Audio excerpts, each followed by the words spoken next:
so sorry. I said hello to everybody. I even started doing some of the ASMR stuff, and I realized some of my settings were messed up, and you guys couldn't hear me this entire time. I said all my greetings. I gave the rundown.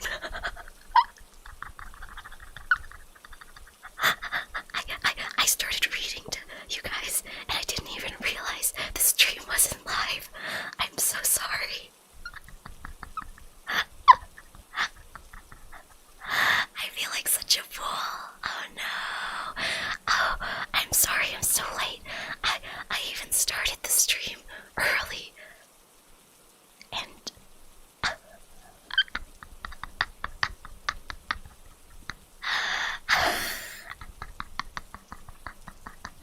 I'm so sorry to keep you guys waiting for so long.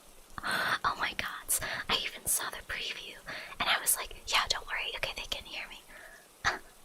Storytime Cody, thank you very much for your super chat. It's very late story time. I'm sorry to start so late. Oh gods. I was like, why is no one responding to me? I'm saying hello and maybe no one's saying hi back, and maybe it's just kind of a slow day and everyone is lying down and they're not reading the chat. I'm so sorry. A Mavia only stream. Well, it's a Konharpy only stream. Allow me to do my hellos again. Forgive me. Konharpy Lazel, Konharpy Christian, Cedric, Sways, Kudadai Hobbs, Chris, Konharpy. Thank you for coming to the stream today. Flip, thank you for coming. Zen, thank you for coming. Iffy, Konharpy. Ambrosia, Konharpy, TJ, Konharpy, Dante, Reed, Konharpy, IJN, Konharpy. Thank you very much for coming today. Jajami, Lloyd, Kuma, Konharpy, Pew, Dot. It's wonderful to have you. Thank you very much for coming. Clumsy Harpy is very cute. That's ridiculous. I feel like that's such a fool. I'm sorry. But it's not cute. I'm trying to be more professional about this, but I guess I still mess up sometimes, or a lot even. I'm sorry about that. Leo Foss, Konharpy, FTL Stevo, Konharpy Mooney, Hito, Konharpy Candido, Konharpy, Evan, Konharpy, and I'm sure all the Harpies would love to say hi back to you, Evan. Thank you very much for coming out to the stream today. Luke, Konharpy, Shazam, Konharpy, Happy, Konharpy. Thank you so much for coming. Black Rose, Konharpy, Satan, Konharpy. Merry Christmas. Wait, I don't think that's right. FDL, Konharpy, Flip, Konharpy. At least we're good now. Yeah, I'm so, how embarrassing. Thank you. Calm down, Senka. It's wonderful to have you. It's been a little while. How are you, Konharpy? I hope you've been doing well. Gabriel, Konharpy. Alvin, Konharpy. Tim, Konharpy. Yusaki, welcome back. I hope you're doing well. Cronus, Konharpy. Past, Konharpy. Hello, Past. How are you? Welcome to the stream. Aiden, are you sure those are Harpy wings? Because you look like an angel. No, I'm not good with pickup lines. I want to use a pickup line back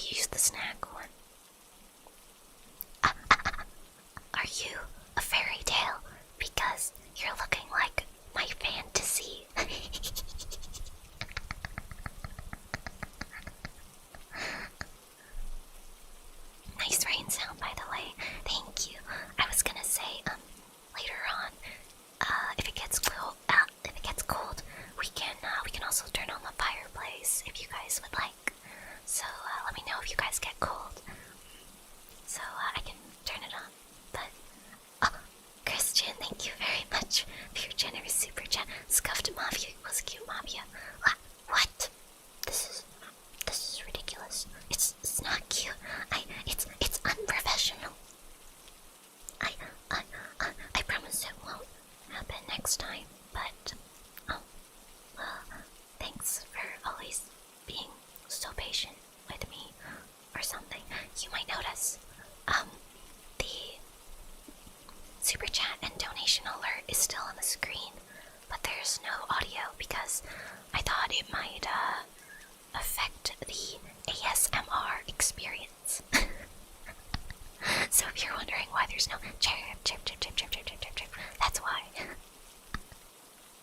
Samsung Virtual Assistant, wait, sleeping now. Konharpy, welcome. I hear you're becoming very famous on Twitter. Welcome. Thank you very much for coming to the stream today, and I hope you're doing well. Angel Konharpy, thank you very much for coming today. I hope you're doing well. Lopez, my kokoro, doki doki. You guys make my kokoro go doki doki. Thank you for coming. Thank you for being here with me. Anyways, we should probably get started, shouldn't we? I made some tea, but I already poured it when I thought the stream was live, and it wasn't. So, I'm just gonna kind of go through that as we read. I'm gonna turn this up a little bit. Okay, how's that? Okay, that should be good. Sorry, being loud in the chat. No, we're always happy to have you guys in the chat. Konharpy, I hope you've been doing well. Hello, Alex. Konharpy, I've been doing wonderfully. I was a little embarrassed that I'm starting late because of, I thought I was live, but I wasn't. But you know what? We fixed it. I'm doing wonderfully. So, as you can see, this book that I have that I'll be reading from today, it was a gift to me from Grandmother Lucastre. And, you can probably hear it if I bring it up to the microphone, but, the book is made of suede. It's hardbound, so I think you can hear it if I just...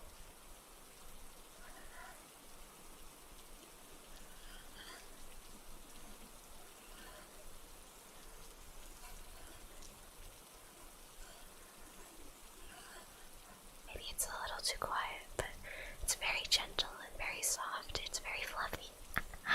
I remember I wanted this book because it was fluffy.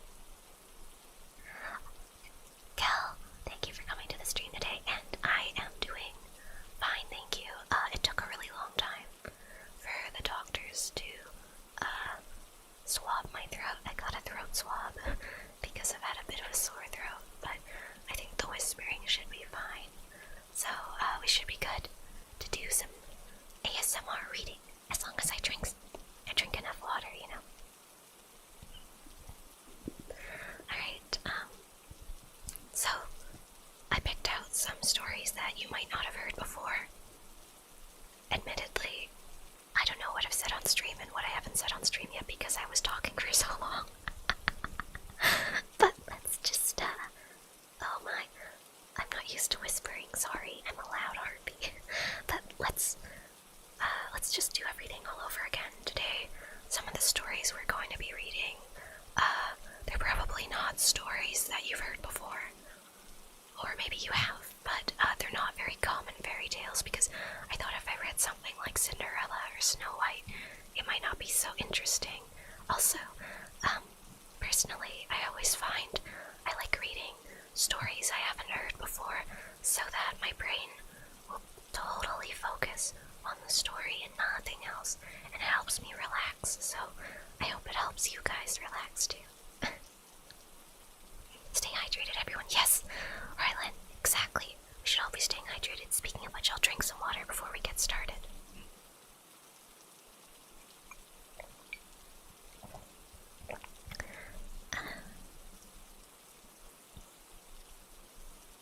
Honey tea is good for the throat too. Yeah, I don't have a cough, so I could probably have some honey tea, but I just have some green tea on me. I could actually probably add some honey to that too. How's the sound? Is it too quiet? Is the volume okay? How's the rain? Would you guys be able to let me know how it's sounding so far? Gonna drop in and out all the best, Mavia. Thank you very much, Silver. I really appreciate you being here. Water, yeah. Make sure you drink some.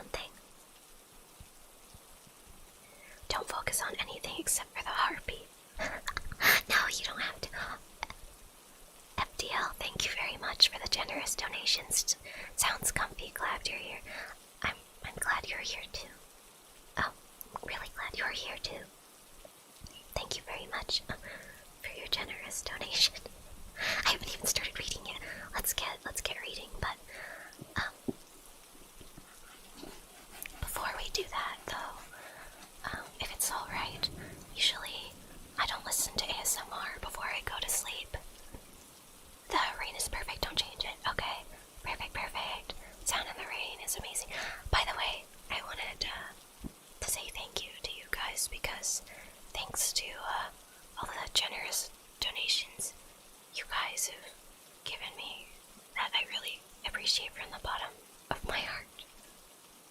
I've been able to order some of my dream equipment, so I finally have a microphone that I'm using today. It's the first time I'm using it. That's good enough for actually recording voiceovers at a more professional level. So, to the Konharpys, you guys, thank you.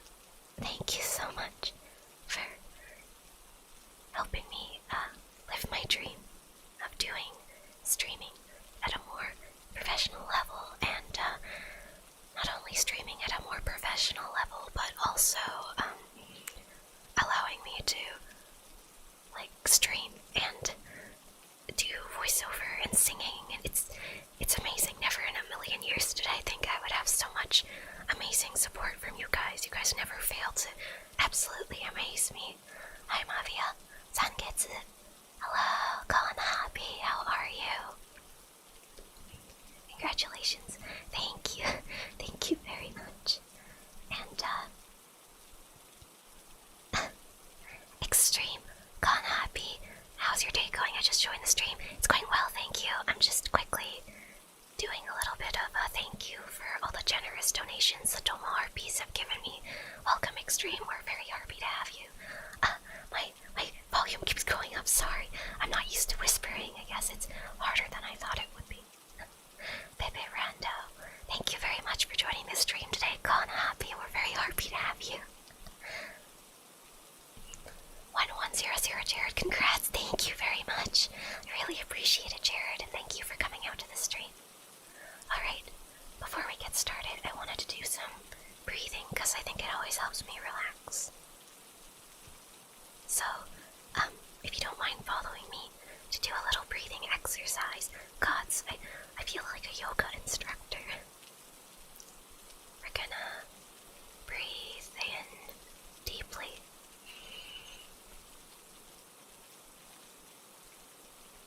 And then we're going to exhale through our mouths really slowly. I saw my friend Charlotte drop by, and she's probably not here anymore, but I would be really grateful if you could check her out. She's one of my good friends, and she's an amazing artist. She's wonderful. Breathe in deeply.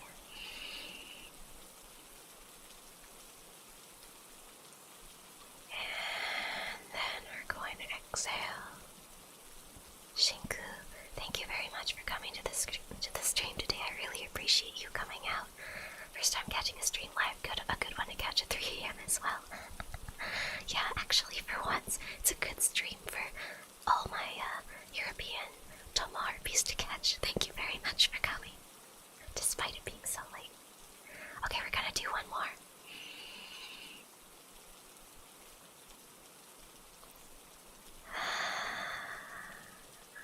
Alright, I'm all relaxed now, and make sure to cuddle in close and get under the blanket too.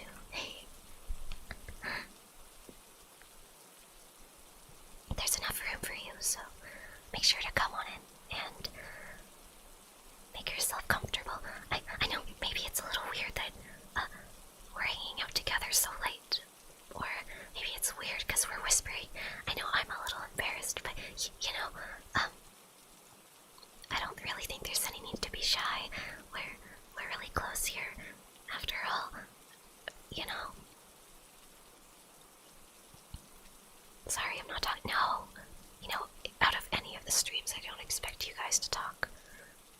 For It's definitely this one.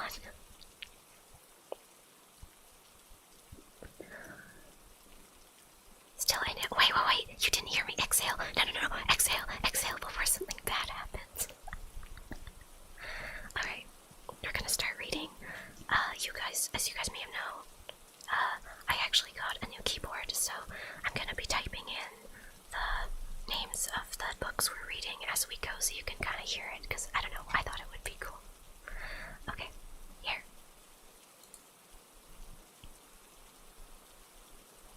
Alright, so let's see, which book are we gonna read first? Let's read this one. I'm gonna type out the name, okay?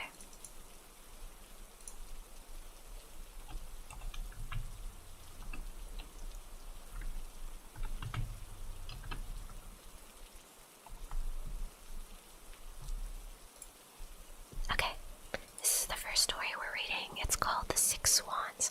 Have you heard it before? Because when I was little, Mama Harpy gave me really tiny books of fairy tales, and this was one of my favorite ones, so I thought I'd start with this.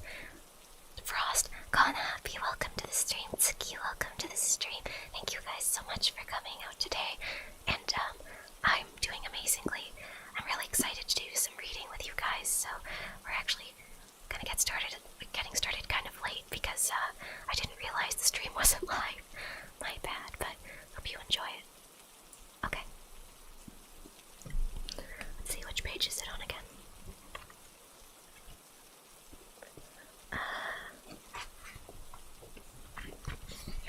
Okay, I found it.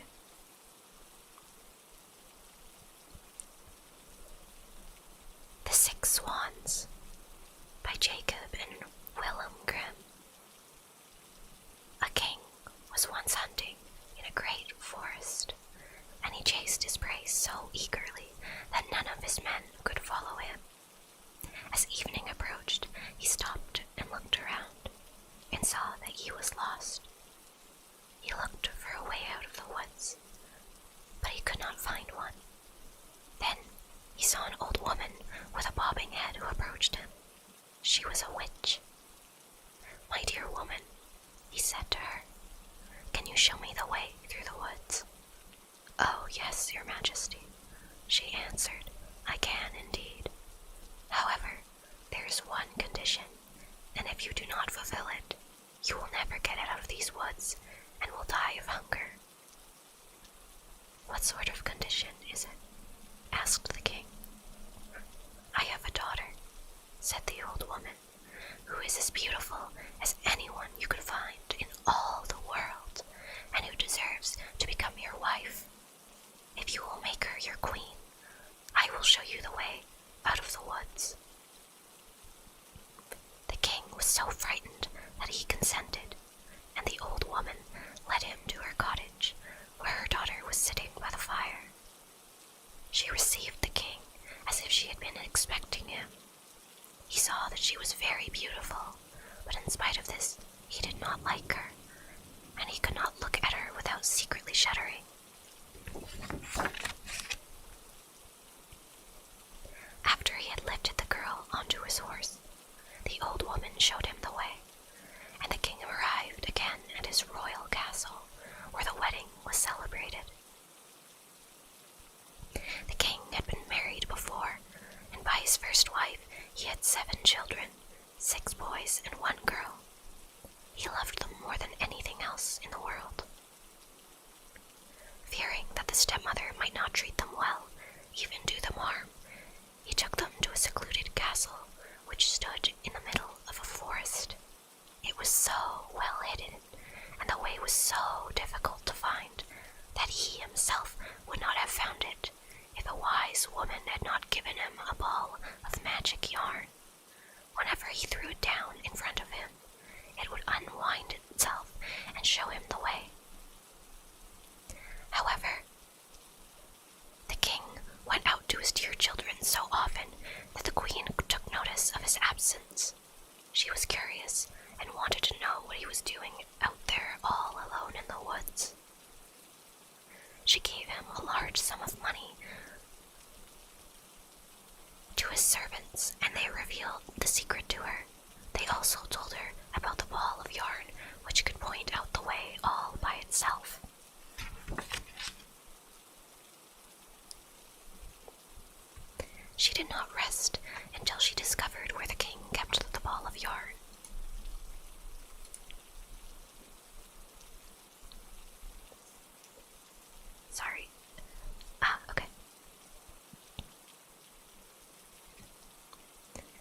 she made some little shirts out of white silk. Having learned the art of witchcraft from her mother, she sewed a magic charm into each one of them. Then, one day, when the king had ridden out hunting, she took the little shirts and went into the woods. The ball of yarn showed her the way. The children, seeing that someone was approaching from afar, thought that their dear father was coming for them. Full of joy, they ran to meet him. Then she threw one of the shirts over each of them, and when the shirts touched their bodies, they were transformed into swans, and they flew away over the woods. The queen went home very pleased, believing that she had gotten rid of her stepchildren. However, the girl had not run out with her brothers, and the queen knew nothing about her.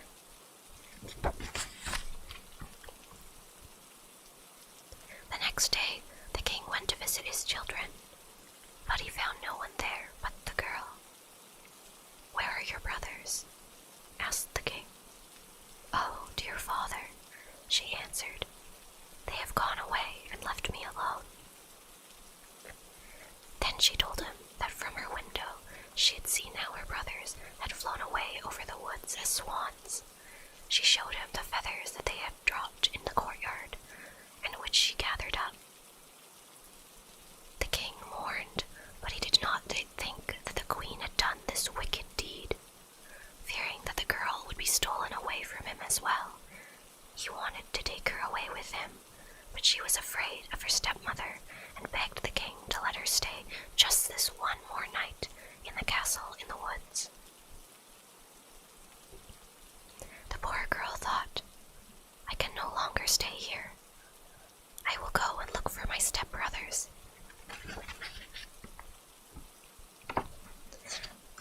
And when night came, she ran away and went straight into the woods. She walked the whole night long without stopping, and the next day as well, until she was too tired to walk any further. Then she saw a hunter's hut and went inside. She found a room with 6 little beds, but she did not dare get into one of them. Instead, she crawled under one of them and lay down on the hard ground where she intended to spend the night. The sun was about to go down when she heard a rushing sound and saw 6 swans fly in through the window. Landing on the floor, they blew on one another and blew all their feathers off.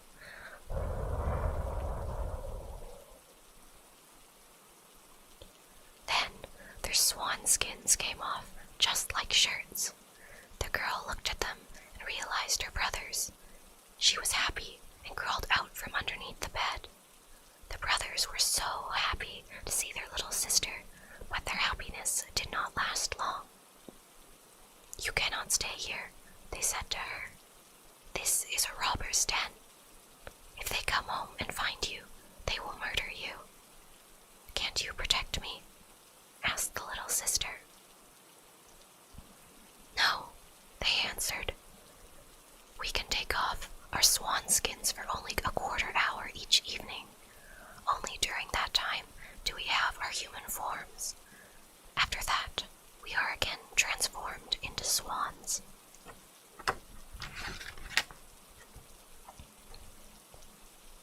"Can't you be redeemed?" the little sister cried. "Alas, no," they answered. "The conditions are too difficult.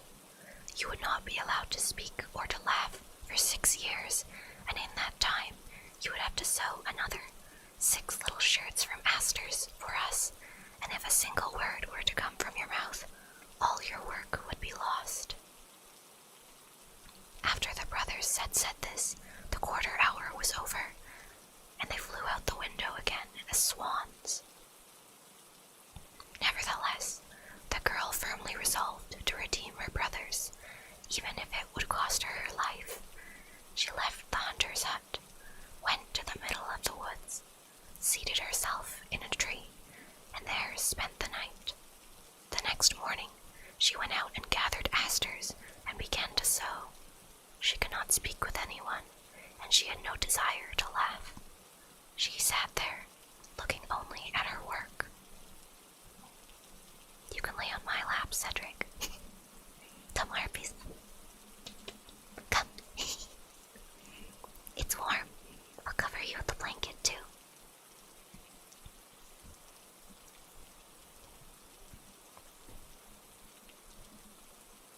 After she had already spent a long time there, it happened that the king of the land was hunting in these woods. His huntsmen came to the tree where the girl was sitting. They called to her, saying, "Who are you?" But she did not answer. "Come down to us," they said. "We will not harm you." She only shook her head.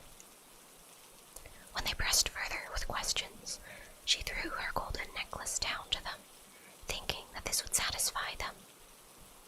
But they did not stop, so then threw her belt down to them, and when this did not help, her garters, and then, one thing at a time, everything that she had on and could do without, until finally she had nothing left but her shirt. The huntsmen, however, not letting themselves be dissuaded, climbed the tree, lifted the girl down, and took her to the king. The king asked, "Who are you? What are you doing in that tree?" But she did not answer. He asked her in every language that he knew, but she remained speechless as a fish. Because she was so beautiful, the king's heart was touched, and he fell deeply in love with her. He put his cloak around her, lifted her onto his horse in front of himself, and took her to his castle.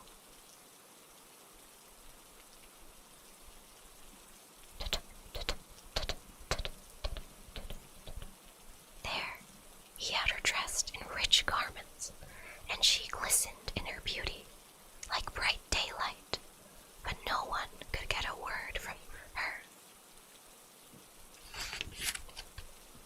At the table, he seated her by his side, and her modest manners and courtesy pleased him so much that he said, "My desire is to marry her, and no one else in the world."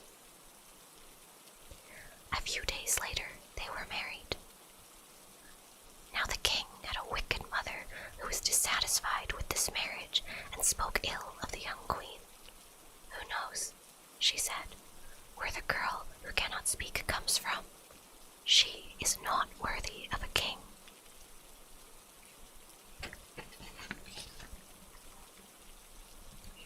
A year later, after the queen had brought her first child into the world, the old woman took it away from her while she was asleep and smeared her mouth with blood. Then she went to the king and accused her of being a cannibal. The king, however, could not believe this and would not allow anyone to harm her. She, however, sat the whole time sewing on the shirts and caring for nothing else. The next time, when she gave birth to a beautiful boy, the deceitful mother-in-law did the same thing again, but the king could not bring himself to believe her accusations.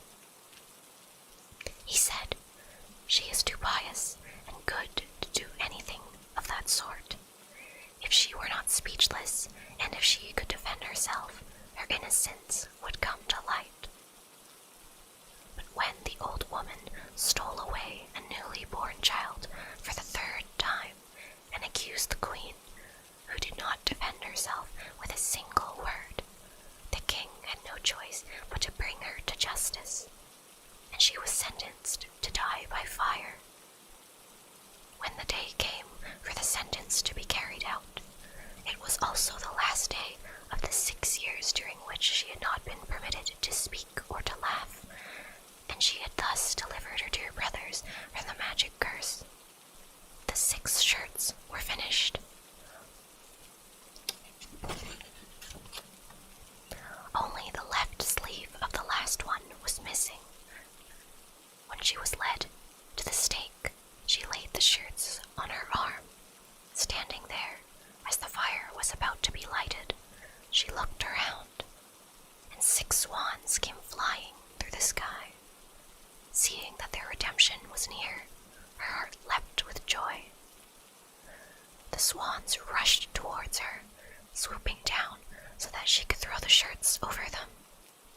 As soon as the shirts touched them, their swan skins fell off, and her brothers stood before her in their own bodies, vigorous and handsome. However, the youngest was missing his left arm. In its place, he had a swan's wing. Then she told him of the treachery of the old woman, who had taken their 3 children and hidden them. They embraced and kissed one another. The queen went to the king, who was greatly moved. As she began to speak, saying, "Dear husband, now I may speak and reveal to you that I am innocent and falsely accused." Then, to the king's great joy, they were brought forth. As a punishment, the wicked mother-in-law was tied to the stake and burned to ashes, but the king and the queen with her 6 brothers lived many long years in happiness and peace.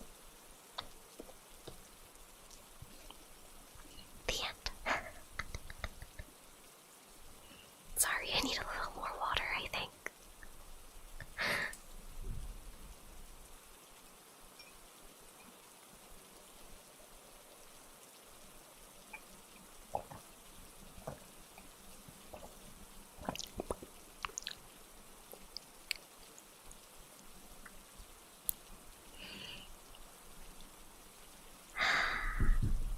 What a nice story. I've always really liked this one.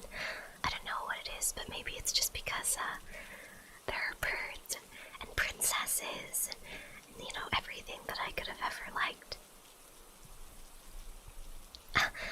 Buddha, thank you very much for your super chat. I saw in the chat while I was reading we have some new Tomo Harpies here. Let me see, Jed. Welcome, Konharpy. Thank you very much for coming to the stream. Blair Virus, thank you very much for coming out to the stream today. Hurting slowly. I'm new and I love this channel. That means the world to me. And I hope you don't hurt slowly. At least, maybe I can't do anything about your physical ailments, but I hope I can warm your heart and heal it a little bit with these wonderful stories. Thank you very much for coming. Chrysanth Red, I am new here. Konharpy, Chrysanth, welcome to the stream. We're very happy to have you. Me and the Tomo Harpies both. Thank you very much for coming, and I hope you enjoy your stay.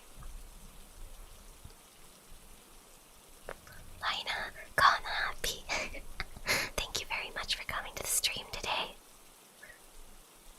Alright, let's see. Excellent story, thank you very much. And, oh my, okay, hold on. I want to, sorry. I moved my book out of the way instead of my wing. Thank you very much, Buddha, for your generous super chats. Thank you. Lap is warm, Mavia. I'm happy to hear that. I hope it's soft enough. I've always been a little self-conscious about how big my thighs are, but I suppose this is a good use for them. If you find them comfortable, then, I guess I don't really have any complaints about that. Memory Dream, Konharpy. Melodic Thorn, Konharpy. Thank you very much for coming to the stream today. How are you? Bonk on bug. I hope you grow a lot in the next few days. Oh my. Over the next few days. I think I've already grown a lot, and I'm very grateful to have so many amazing people come and spend time with me reading, and people that join the Discord or like become Tomo Harpies and enjoy my stream and leave comments. Like, thank you everyone for coming. I really appreciate it. But I mean, the most important thing is you guys are happy, and I couldn't ask for anything else. You know. This is my first time going to an ASMR stream, and I'm not disappointed.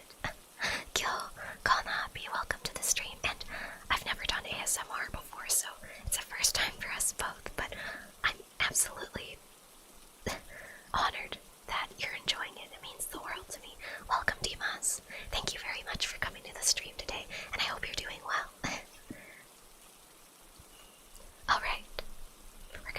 next story? Why don't I let you guys choose the next one? I just have a list down here. We have Princess Rosette, which is a French fairy tale. We have a Danish fairy tale called Espen and the Witch. That one's kind of a long one. And we have a Norwegian fairy tale called East of the Sun and West of the Moon. While I'm pouring some more water, do you guys have a preference of which one I read? So there's Princess Rosette, Espen and the Witch, and East of the Sun and West of the Moon. Okay, hold on. Allow me to pour some water.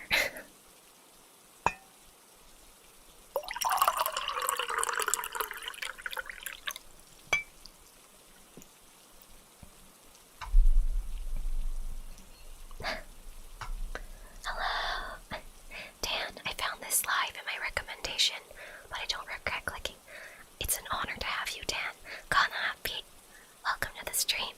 I'm doing ASMR for the first time, and we're reading fairy tales. I really hope you enjoy it, and welcome. I hope you enjoy your stay.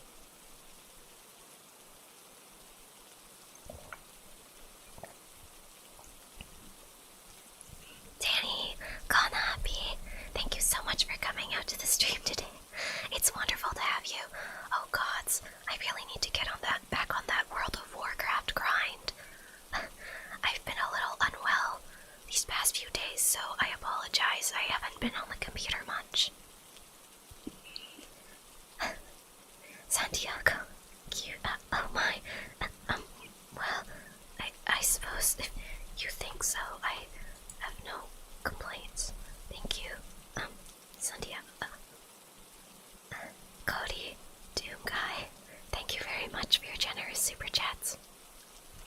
I vote for Princess. Sun and the Moon won. Sun and the Moon. You know what? Why don't we start with the Sun and the Moon one, and then for the next one, we'll do Cody's recommendation, which is the Princess Rosette. But the general consensus seems to be East of the Sun and West of the Moon. Okay, perfect. You should do more ASMR streams. It's very soothing. Well, if you guys enjoy them, I would be honored to. Okay, keyboard ASMR. I love my keyboard so much. I feel like I talk about it a lot, but this keyboard, it's a Iconix F96 keyboard in Coral Sea, with silent red or pink switches. It's called East of the Sun and West of the Sea. Is that okay? I might have to readjust the size. Okay, a little smaller. There we go. Reading time with the homies. It's Bro Book Club. Brada Book Club.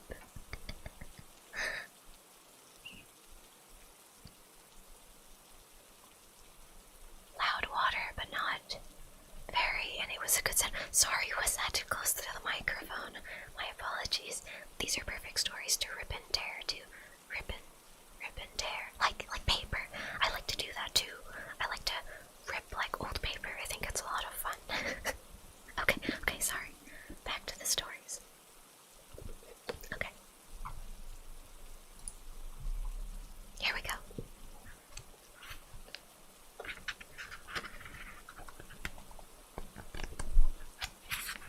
Okay. East of the Sun and West of the Moon.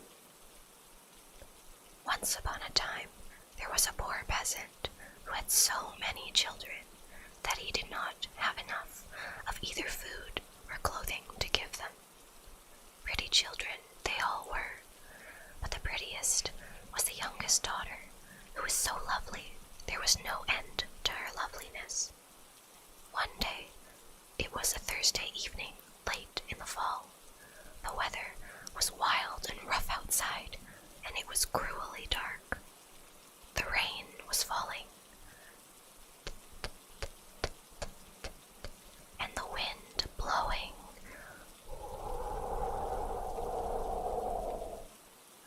Until the walls of the cottage shook. They were all sitting around the fire, busy with this thing and that. Then, all at once, something gave 3 taps on the window.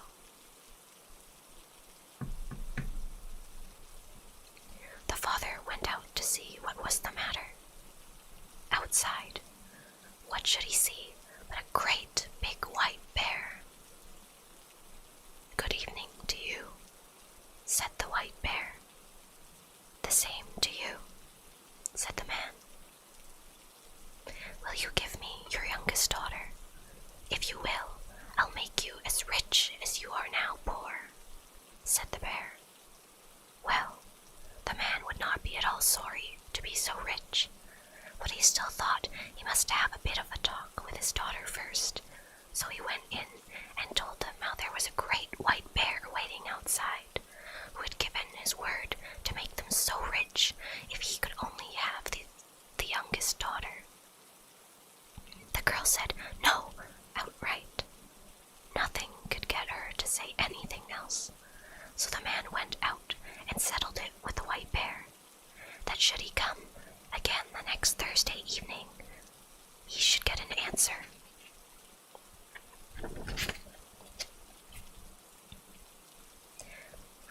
Meantime, he talked to his daughter and kept on telling her of all the riches they would get and how well off she herself would be. At last she agreed to it. So she washed and mended her rags and made herself as smart as she could. Soon she was ready for the trip, for she didn't have much to take along. The next Thursday evening came the white bear to fetch her. She got on his back with her bundle, and off they went. After they had gone a good way, the white bear said, "Are you afraid?" No, she wasn't. "Just hold on tight to my shaggy coat, and there's nothing to be afraid of," said the bear. She rode a long, long way until they came to a large, steep cliff. The white bear knocked on it.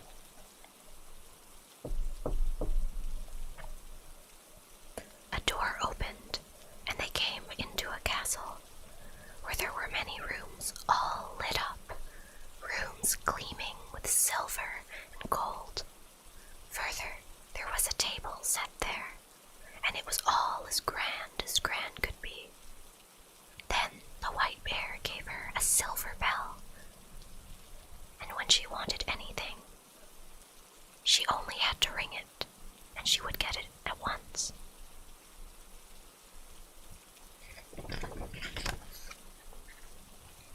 Well, after she had eaten, and it became evening, she felt sleepy from her journey, and she thought she would like to go to bed, so she rang the bell. I don't have a bell, so ding, knitting.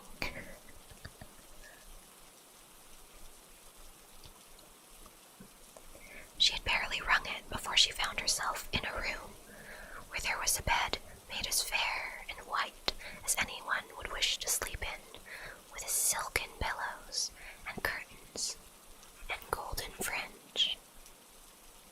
All that was in the room was gold or silver. After she had gone to bed and put out the light, a man came in and laid himself alongside her. It was the white bear, who cast off his pelt at night, but she never saw him, for he always came after she had put out the light. Before the day dawned, he was up and off again. Things went on happily for a while, but at last she became quiet and sad. She was all alone during the day, and she became very homesick to see her father and mother and brothers and sisters. So one day, dun, dun, dun, when the white bear asked what was wrong with her, she said it was so lonely there, and how she longed to go home to see her father and mother and brothers and sisters. And that was why she was so sad, because she couldn't get to them. Well, said the bear, that can happen, all right, but you must promise me not to talk with your mother alone, but only when the others are around to hear. She will want to take you by the hand and lead you into a room to talk alone with her, but you must not do that, or else you'll bring bad luck on the both of us. So one Sunday, the white bear came and said he could now set off to see her father and mother.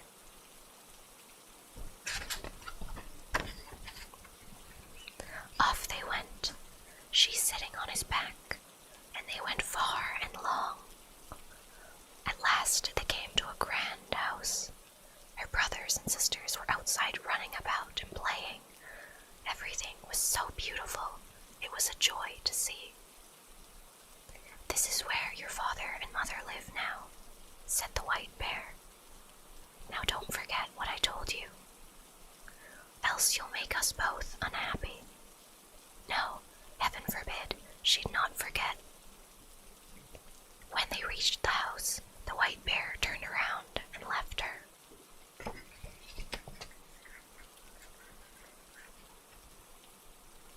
She went in to see her father and mother, and there was such a joy that there was no end to it.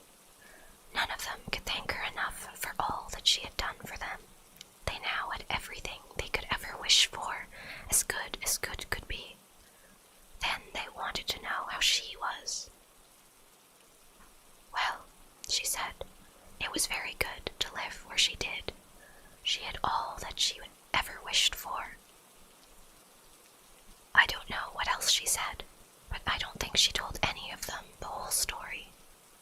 That afternoon, after they had eaten dinner, everything happened as the white bear had said it would. Her mother wanted to talk with her alone in her bedroom, but she remembered what the white bear had said and wouldn't go with her.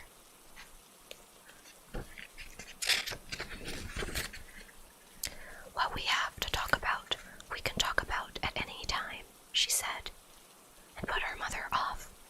But somehow or other, her mother got to her at last, and she had to tell her the whole story. She told her how every night, after she had gone to bed, a man came and lay down beside her, and as soon as she had put out the light, she never saw him, because he was always up and away before the morning dawned.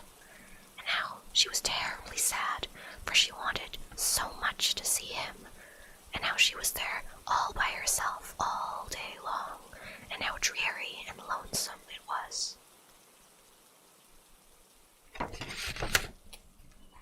Oh dear, said her mother. It may well be a troll you are sleeping with. Oh, the rain's back. I thought it stopped raining for a second.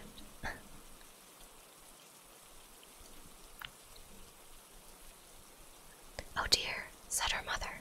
It may well be a troll you are sleeping with, but now I'll give you some good advice how to see him.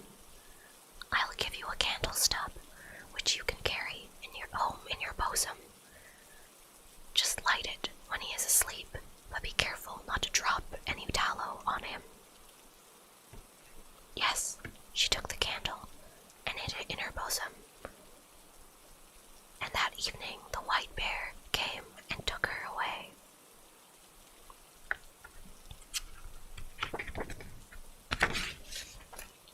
But when they had gone a piece, the white bear asked if all hadn't happened as he said.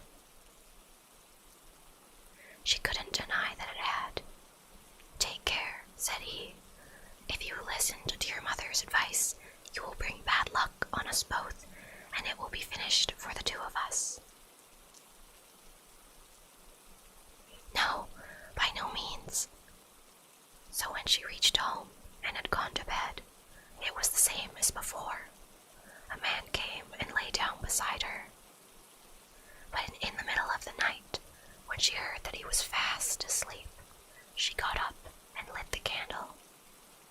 She let the light shine on him and saw that he was the most handsome prince one had ever set eyes on. She fell so deeply in love with him, she thought that she couldn't live if she didn't give him a kiss at once. And so she did, but as she kissed him, she let 3 drops of hot tallow drop onto his shirt, and he woke up. "What have you done?" he cried.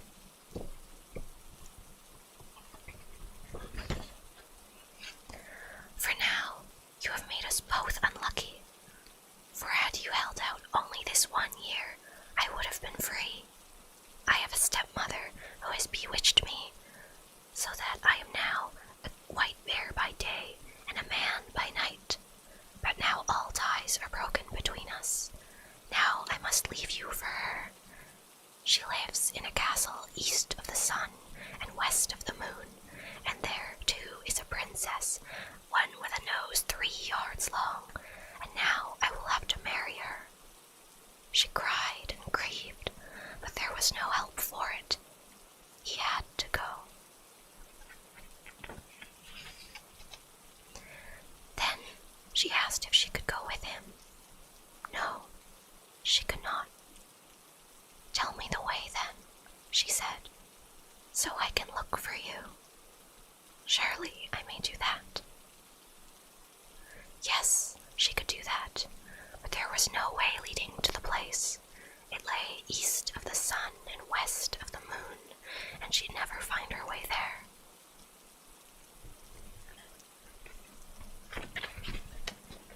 The next morning, when she woke up, both the prince and the castle were gone, and she was lying on a little green patch in the midst of the thick, dark forest, and it lay by her side the same bundle of rags she had brought with her from her old home.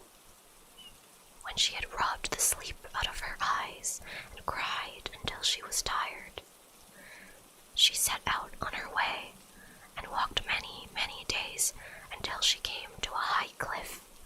An old woman sat under it and played with a golden apple which she tossed about. The girl asked her if she knew the way to the prince, who lived with his stepmother in the castle east of the sun and west of the moon, and who was to marry the princess with a nose 3 yards long. "How did you come to know about him?" asked the old woman. "Maybe you are the girl who should have had him." Yes, she was. So, it's you, is it?" said the old woman. "Well, all I know about him is that he lives in the castle east of the sun and west of the moon, and that you'll get there too late or never. But still, you may borrow my horse, and you can ride him to my next neighbor. Maybe she will be able to tell you, and when you get there, just give the horse a switch under the left ear and beg him to be off home. And you can take this golden apple along with you." So she got on the horse and rode a long, long time.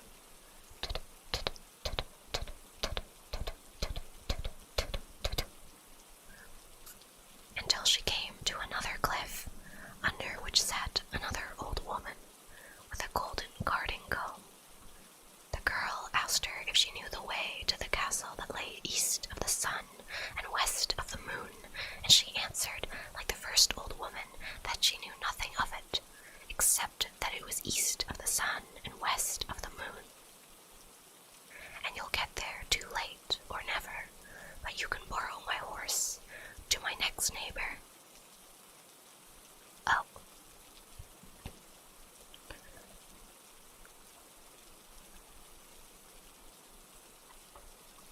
Sorry, I misread. "You'll get there too late or never, but you can borrow my horse to my next neighbor," Maybe she'll tell you about it, and when you get there, just switch the horse under the left ear and beg him to be off for home. This old woman gave her the golden garden comb. She might find some use for it, she said. So the girl got up on the horse and again rode a long, long way.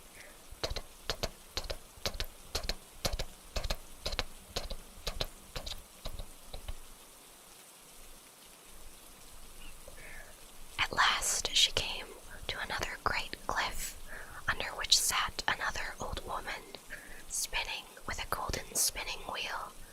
She asked her as well if she knew the way to the prince, and where the castle that was that lay east of the sun and west of the moon, but it was the same thing over again. Perhaps you are the one that should have been with the prince, said the old woman. Yes, she was. But she didn't know better than the other two. She only knew that it was east of the sun and west of the moon, but that was all.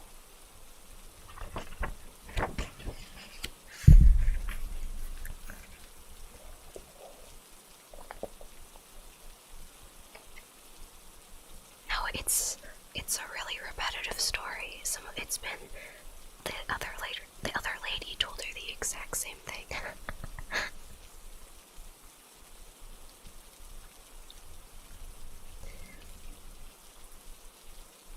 And we're gonna read it again. But she didn't know the way any better than the other two. She knew it was east of the sun and west of the moon, but that was all. And you'll get there too late or never, but I'll lend you my horse, and then I think you'd best ride to the east wind and ask him. Maybe he knows his way around those parts and can blow you there. When you get to him, just give the horse a switch under the left ear, and he'll trot home by himself.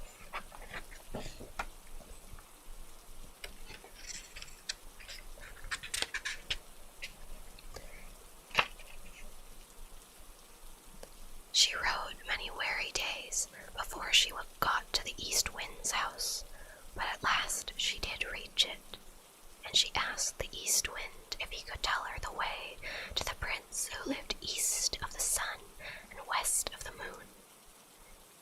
Yes, the east wind had often heard tell of it, the prince and the castle, but he didn't know the way there, for he had never blown so far. But if you want, I'll go with you to my brother, the west wind. Maybe he knows, for he's much stronger. If you will just get on my back, I'll carry you there. Yes, she got on his back, and off they went in a rush.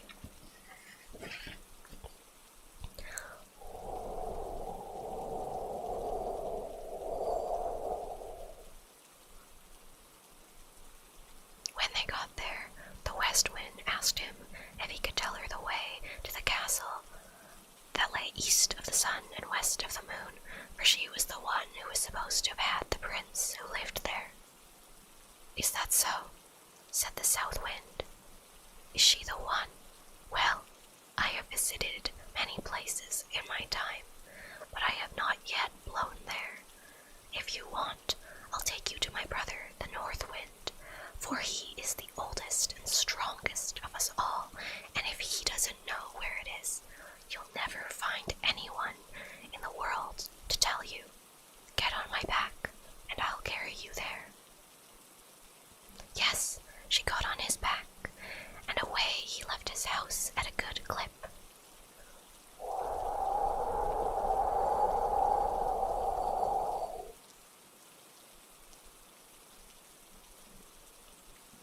They were not long underway. When they reached the north wind's house, he was so wild and cross that he blew cold gusts at them from a long way off.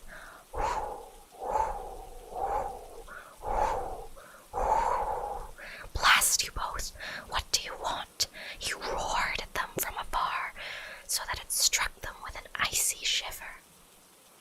Well, said the south wind, you don't asked her so, for here I am, your brother, the South Wind, and here is the girl who was supposed to have had the prince who lives in the castle that lies east of the sun and west of the moon, and now she wants to ask you if you ever were there and can show her the way, for she wants so much to find him again. Yes, I know where it is, said the North Wind. A single time I blew an aspen leaf there, but afterward I was so tired that I couldn't blow a puff for many days.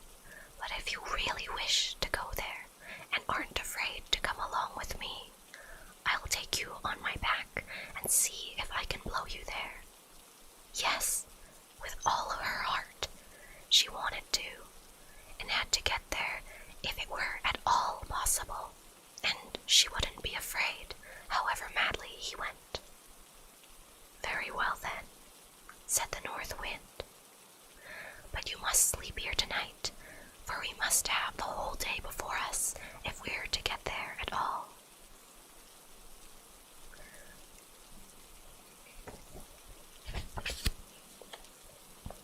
Early next morning, the North Wind woke her and puffed himself up and blew himself out and made himself so stout and big that he was gruesome to look at.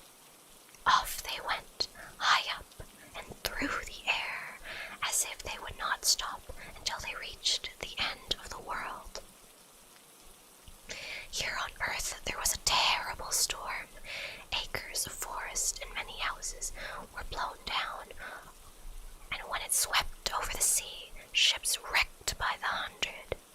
They tore on and on, no one can believe how far they went.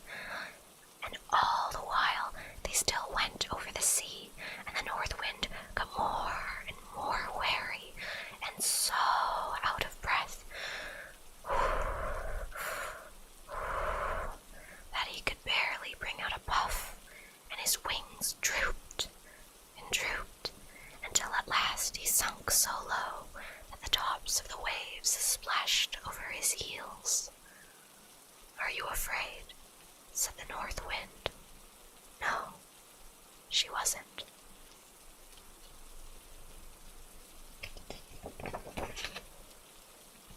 They weren't very far from land by now, and the North Wind had enough strength left that he managed to throw her up on the shore under the windows of the castle which lay east of the sun and west of the moon. But then he was so weak and worn out that he had to stay there and rest many days before he could go home again.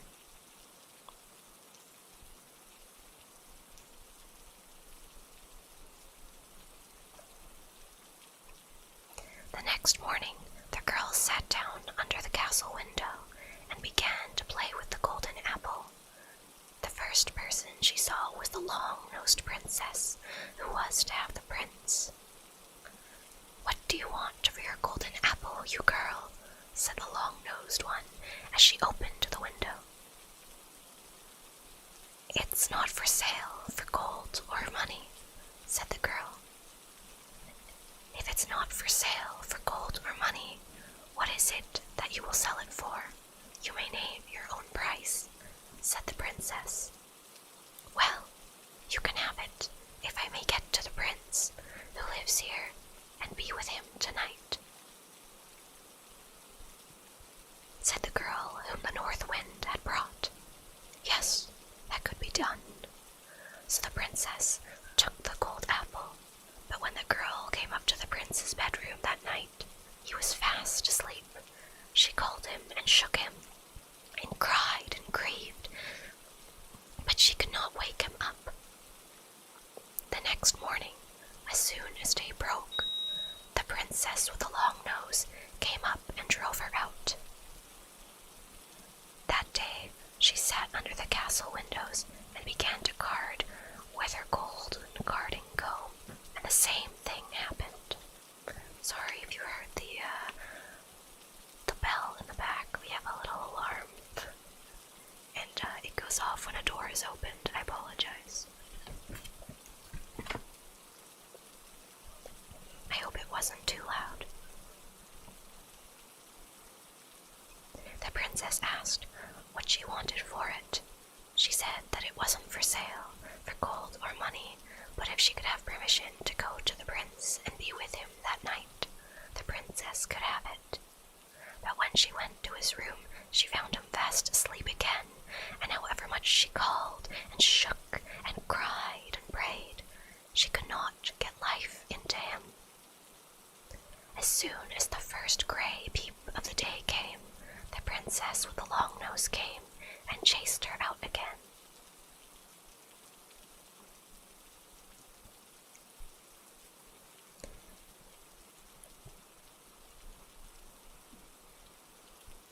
see.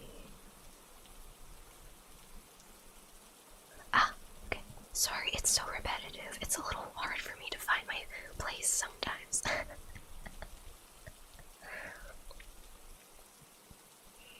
That day, the girl sat down outside under the castle window and began to spin with her golden spinning wheel, and the princess with a long nose wanted to have it as well. She opened the window and asked what she wanted it for. The girl said, as she had said twice before, that it wasn't for sale for gold or for money, but if she could go to the prince who was there and be alone with him that night, she could have it. Yes, she would be welcome to do that.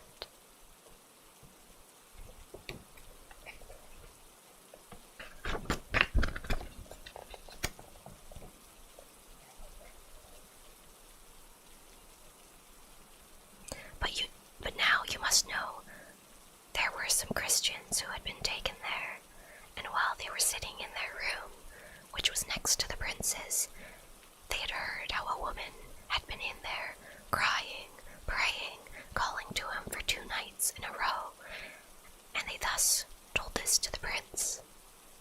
That evening, when the princess came with a sleeping potion, the prince pretended to drink it, but threw it over his shoulder, for he could guess it was a sleeping potion. So, when the girl came in, she found the prince wide awake, and then she told him the whole story of how she had come there. "Ah," said the prince, "you've come in the very nick of time, for tomorrow is our wedding day. But now, I won't have the long nose, and you are the only woman in the world who can set me free. I'll say that I want to see what my wife is fit for, and beg her to wash the shirt, which has 3 spots of tallow in it. She'll agree, for she doesn't know that you are the one who put them there. Only Christians, and not such a pack of trolls, can wash them out again.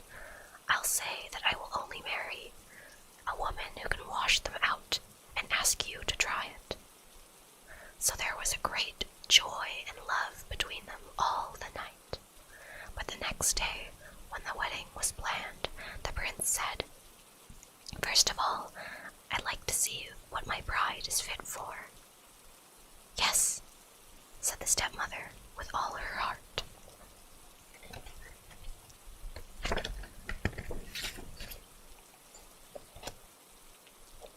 "Well," said the prince, "I've got a fine shirt which I'd like for my wedding shirt, but somehow or other it got 3 spots of tallow on it, which I must have washed out.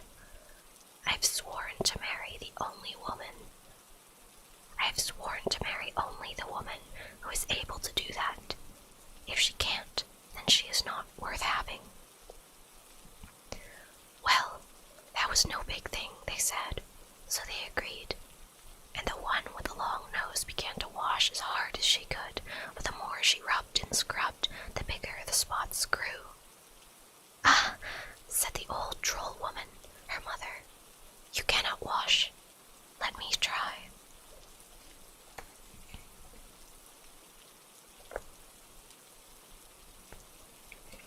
But she had hardly touched the shirt before it got far worse than before, and with all her rubbing and wringing and scrubbing, the spots grew bigger and blacker, and the shirt grew even darker and uglier. Then all the other trolls began to wash, but the longer it lasted, the blacker and uglier the shirt grew, until at last it was black all over, as if it had been up the chimney. "Ah," said the prince, "none of you are worth a straw. You cannot wash. Why, there, outside, sits a beggar girl. I'll bet she knows how to wash better than the whole lot of you. Come in, girl," he shouted. She came in. "Can you wash this shirt clean, girl? You?" He said. "I don't know," she said, "but I think I can." And almost before she had taken it and dipped it in the water, it was as white as snow, and whiter still. "Yes, you are the girl for me," said the prince.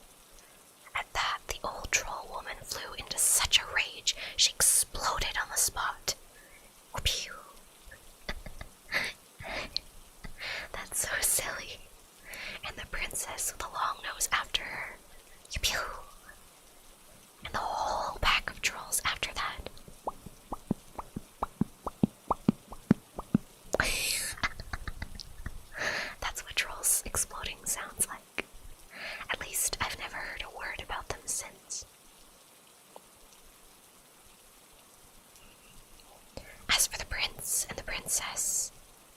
They set free all the poor Christians who had been captured and shut up there. And they took with them all the silver and gold and flew away as far as they could from the castle that lay east of the sun and west of the moon. The end.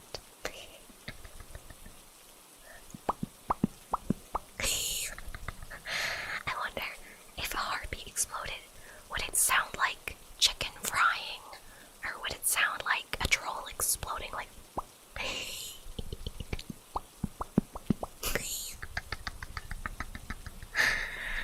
Thank you for listening to that story.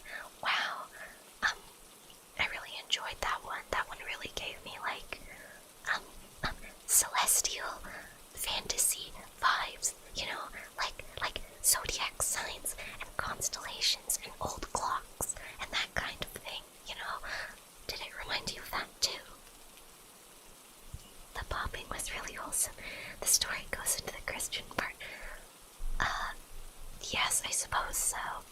But I think a lot of old versions of fairy tales seem to go into religion and stuff.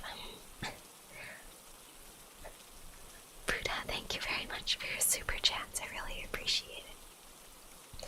For those of you who are perhaps new here, all your super chats go into, well, super chats, donations, all of it goes into improving, goes back into the stream and trying to improve the stream for everybody. So it goes into, sometimes it goes into artworks, so I can like distribute artwork to you guys. I always upload the high quality version. It goes to audio equipment and games, software, assets and stuff. So naturally, of course, please never feel pressured to donate, but to those of you who do donate, it means the world to me that you guys are coming out and supporting me so that I can continue to try to do my best for all the Domo Harpies, you know, because it's important to me that you guys have fun here too, and there are lots of things I want to do to make it a better experience, so thank you.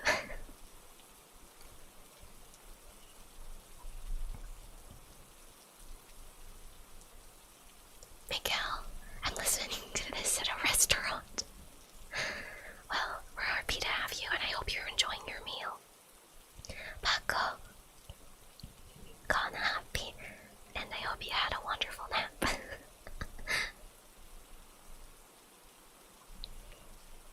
You put way too much effort into this.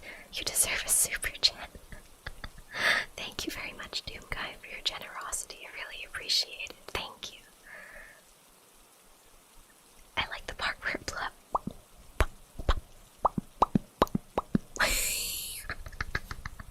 Yeah, that was a little strange, wasn't it? Beautiful story. I'm really happy to hear that you enjoyed it. R-O-Ro, Konharpy, thank you so much. Thank you for your claps, everyone. Pachi, pachi, pachi. Moku, thank you so much for coming out to the stream tonight. I'm so sorry. I think I fell asleep during your Minecraft stream after you murdered that big man. Moku is another one of my VTuber friends. I hope if you like to watch streams at like, especially at later times, but like relaxing streams, Moku's content is very wonderful. Deciding by washing clothes, yeah, a bit of a strange way to decide, huh? A beautiful story, thank you. I'm gonna save 60 so you can play Mario Kart. Oh gods. Let me read all your donations. I can't wait to fall asleep to this later. Am I reading too fast? I was always told by Mama Harpy I have a tendency to read stories too fast. Too interested in these stories to go to sleep. Sorry, Shinku. I'm very happy you like them though. Reed, thank you very much for your generous super chat. This is great stuff to draw to, especially the pops. I promise no harpies or trolls were harmed in the making of this ASMR. I agree with Doom Guy. Here's another super chat. Thank you very much. much, Cody, for your generous super chat. I really appreciate it. Hold on, let me stretch.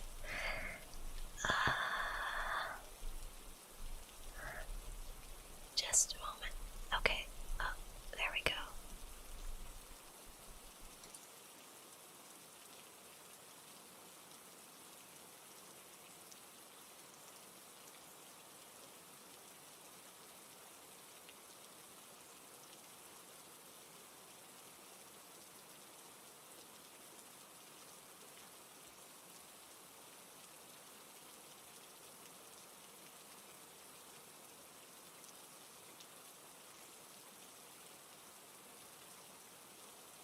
Alright, sorry, I'm back. I just knew it would be really loud if I tried to crack my back, so it didn't crack, weirdly enough. But, okay, sorry. I'd like to read some of the donations that came in that I missed. Adder, thank you very much for your super chat. Hey Mavia, I got a bit of money. I wanted to share some with you, even if it's a little bit. Maybe you can buy something nice with it. Thank you very much for your generosity, Adderhog. I really appreciate it. Come on, I'm just as harpy if you guys treat yourselves to something and tell me about it. You know? So, but, it's an extremely generous gesture, and I appreciate it a lot, so thank you very much. It's Buddha again. I'm guessing it's east of the sun, west of the moon. You are more than correct in stating that. Chortle, apology for missing all of it. Chortle, thank you very much for your generous donation. Oh my. Thank you, it means the world to me. And, no, don't worry, there are still many stories to be read. Thank you very much for your generosity. Death Note Ninja Kevin, thank you very much for your generous super chat. I love you, friend. Hope you're having a good stream. I love you too, friend. And, it's been wonderful so far, and I know it'll be just wonderful as we continue along. Buddha, thank you for your super chat. Buddha of the mountain, what is your wisdom? One does not simply simp for the simp that simps for her simps. That's a lot of simping. I like it. Okay, I read the other ones, and then, okay, good. I'm all caught up. Emily, Mavia ASMR before I sleep. Thank you so much for coming to the stream today, Emily. Konharpy, how are you doing? Did I miss one?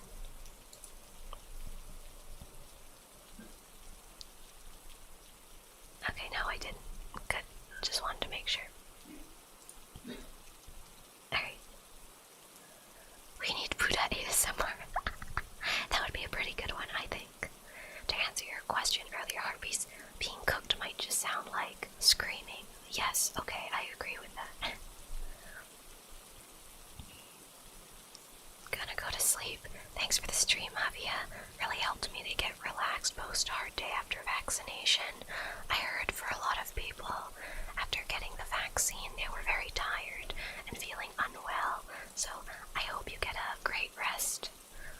Hogan, Hulk, is it Hulk? I think it's Hulk, right? Hulk, I hope you have a wonderful rest. Have a good night, Mavia. Thank you, Snipes. What's up, Pete? Thank you very much for coming to the stream. Take care. Alright, need to drink some water. The next story we're gonna read is, Princess Rosette.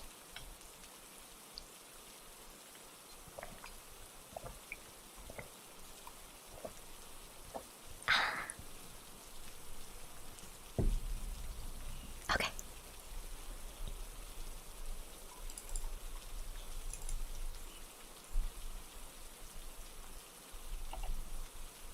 Oh.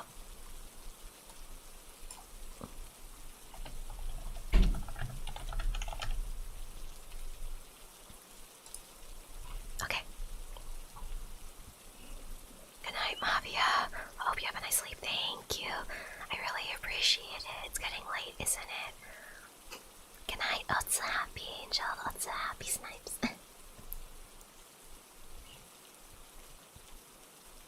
Christopher, good night, Otsu Happy. Thank you very much for coming to the stream today. Alright. So we continue.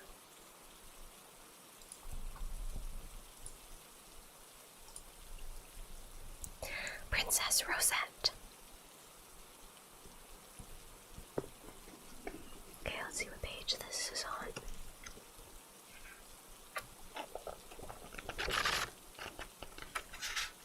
Oh, this one's near the end. Okay. Princess Rosette.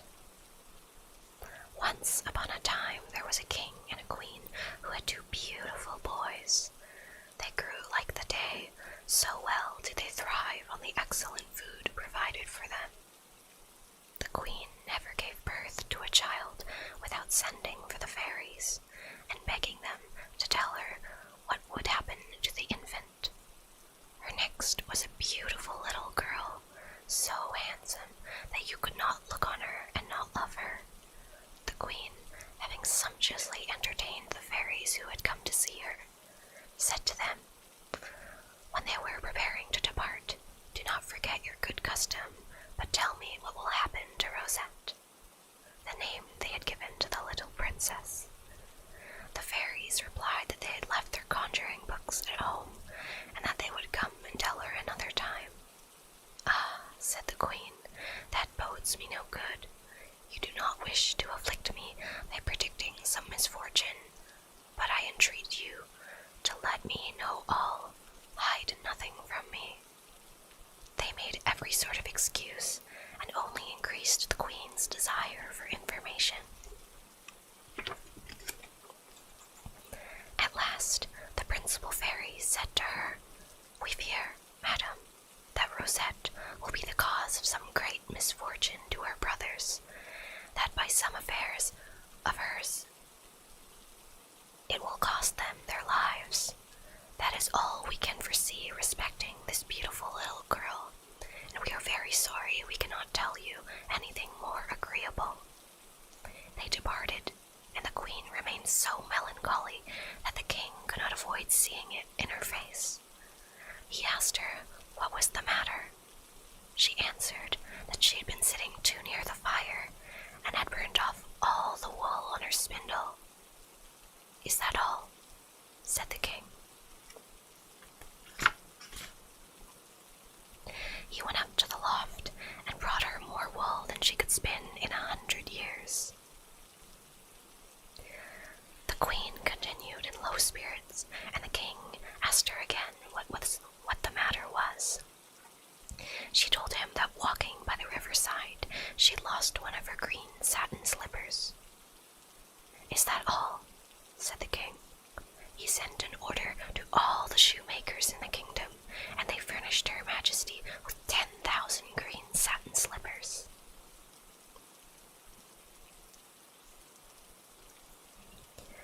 She still continued sad.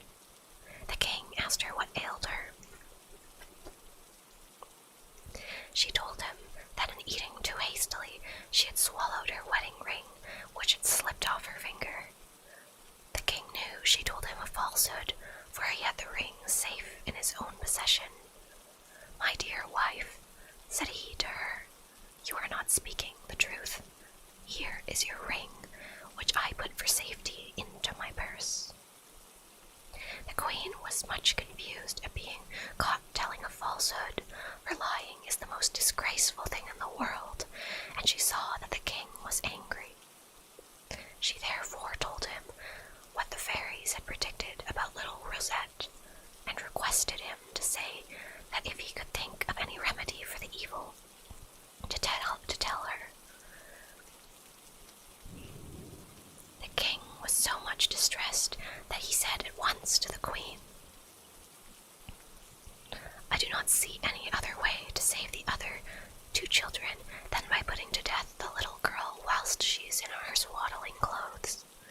But the queen exclaimed that she would soon suffer death herself, that she never consent to so cruel a deed, and that the king must think of something else. The minds of their majesties being naturally occupied with this matter entirely, someone informed the queen that in a great forest near the city there was an old hermit who lived in a hollowed tree, and who was consulted by people from parts of the world, all parts of the world. I must seek him also, said the queen. The fairies have told me the danger, but have forgotten the remedy. She rose very early, and mounted a beautiful little white mule shod with gold, 2 of her maids of honor accompanying her, each on a handsome horse.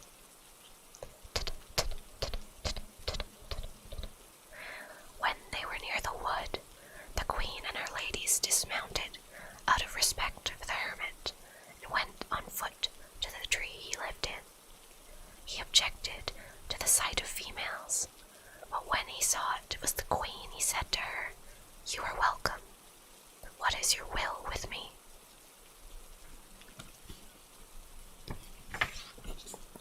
She told him what the fairies had said about Rosette, and requested his advice. He told her she should put a princess into a tower, out of which she should never be permitted to step. The queen thanked him, made him a good present, and returned with her information to the king.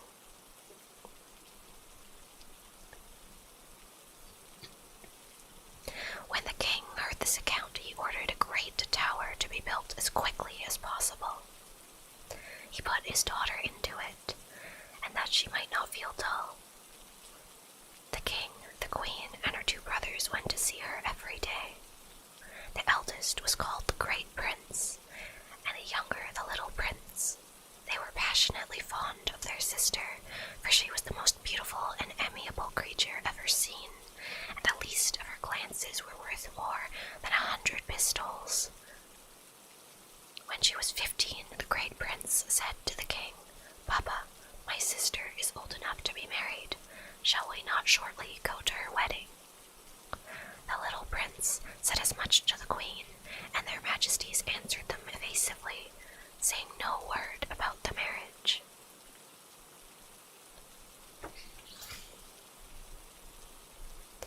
At length the king and queen were taken very ill, and died almost on the same day. Everybody was very sorry. There was a general mourning, and the bells tolled throughout the city. Dong, dong, dong, dong. Rosette was inconsolable for the loss of her good mamma. After the funerals of the king and queen, the dukes and marquises of the kingdom seated the Great Prince on a throne of gold and diamonds, with a magnificent crown on his head, and robes of violet velvet embroidered all over with suns and moons. The whole court then shouted 3 times, "Long live the king! Long live the king! Long live the king!" and nothing was thought of but rejoicings. The king and his brother said to each other, "Now that we are in power, we will take our little sister out of the prison in which she has passed so many weary years." They had but to cross the garden to reach the tower, which had been built in a corner of it, as high as possible, for the late king and queen intended the princess should remain in it all her life. Rosette was embroidering a beautiful robe on a frame before her. But when she saw her brothers, she rose and took the king's hand, saying to him, "Good morning, sire. You are now king, and I your little servant. I beseech you to take me out of this tower, where I am very dull."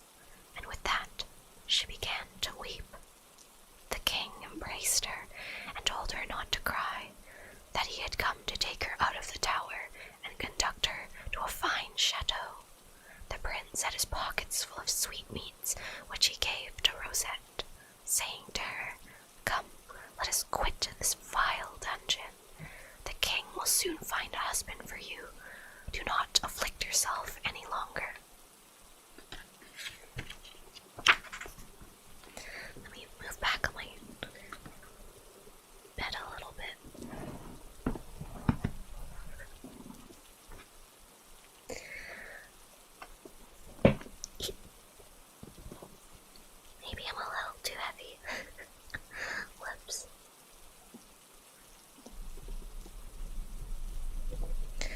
Rosette saw the beautiful garden, all full of flowers, fruits, and fountains, she was so astonished that she could not utter a word, for she had never seen anything of the sort before.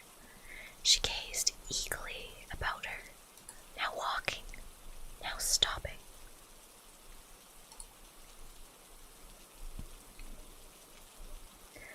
Now gathering fruit from the trees, or flowers from their beds.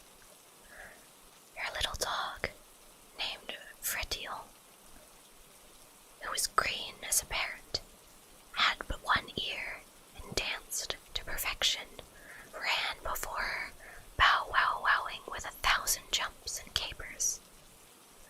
Fritiel, amused the company amazingly. All on a sudden he ran into a little wood. The princess followed him, and never was anyone so astonished as she was seeing in this great wood a peacock with his tail spread, looking so beautiful, so beautiful, that she simply could not take her eyes off of him.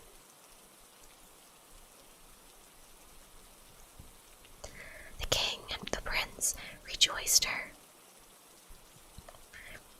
her, and inquired what she was amusing herself with. She pointed at the peacock and asked them what it was. They told her it was a bird that was occasionally eaten. "What?" she exclaimed. "Do they dare to kill such a beautiful bird and eat it? I declare to you that I will never marry anyone but the king of the peacocks, and when I am queen I will take good care of them, and none shall be eaten." Nobody can describe the astonishment of the king. "But sister," said he, where would you that we should find the king of the peacocks?" "Wherever you please, sire, but I will marry nobody else."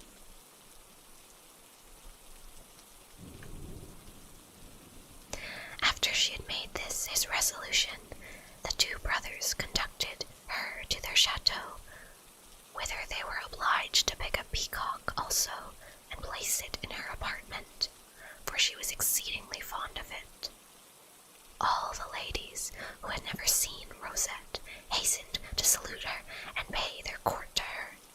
Some brought her preserves, others sugar, other dresses of gold stuffs, beautiful ribbons, dolls, embroidered shoes, pearls, and diamonds. She was entertained everywhere, and she was so well bred, so polite, kissing hands and curtsying when any pretty thing was given to her, that not a gentleman or lady left her dissatisfied with their reception. Whilst she was thus keeping the best company, the king and the prince determined to find the king of peacocks, if there was one in the world. They decided that a portrait of the Princess Rosette should be taken, and they had one so finely painted that it did all but speak. Then they said to her, "Since you will not marry anyone but the king of peacocks, we are about to set out together in search of him throughout the world. If we find him, we shall be very happy. Take care of the kingdom till we return." Rosette thanked them for the trouble they were taking. She said she would carefully govern the kingdom, and that during their absence all her pleasure would consist in contemplating the beautiful peacock and making Fritiel dance. They could not refrain from tears in bidding each other farewell. Behold these two princes on their journey, inquiring of everybody, "Do you know the king of peacocks?" Everybody answered, "No, no." They traveled on still further, and at last went so far that nobody has ever been such a distance. They arrived at the kingdom of mayflies. Never before were seen so many. They made such a buzzing that the king was afraid he should never hear distinctly again. seemed to be the most sensible amongst them. If he knew the whereabouts, he could find the king of the Peacocks. "Sire," said the Mayfly King to him, "his kingdom is 30,000 leagues from this place. You have taken the longest road to it." "And how do you know that?" said the king. "Because," replied the Mayfly, "we know you very well, and we go every year to pass 2 or 3 months in your gardens." The king and his brother embraced the Mayfly. They became great friends and dined together. They saw all the sights of the kingdom, admired its curiosities, the smallest leaf on any tree in it being worth a pistol, after which they'd set out again to finish their journey, and, as they had learned the way, they were not long about it.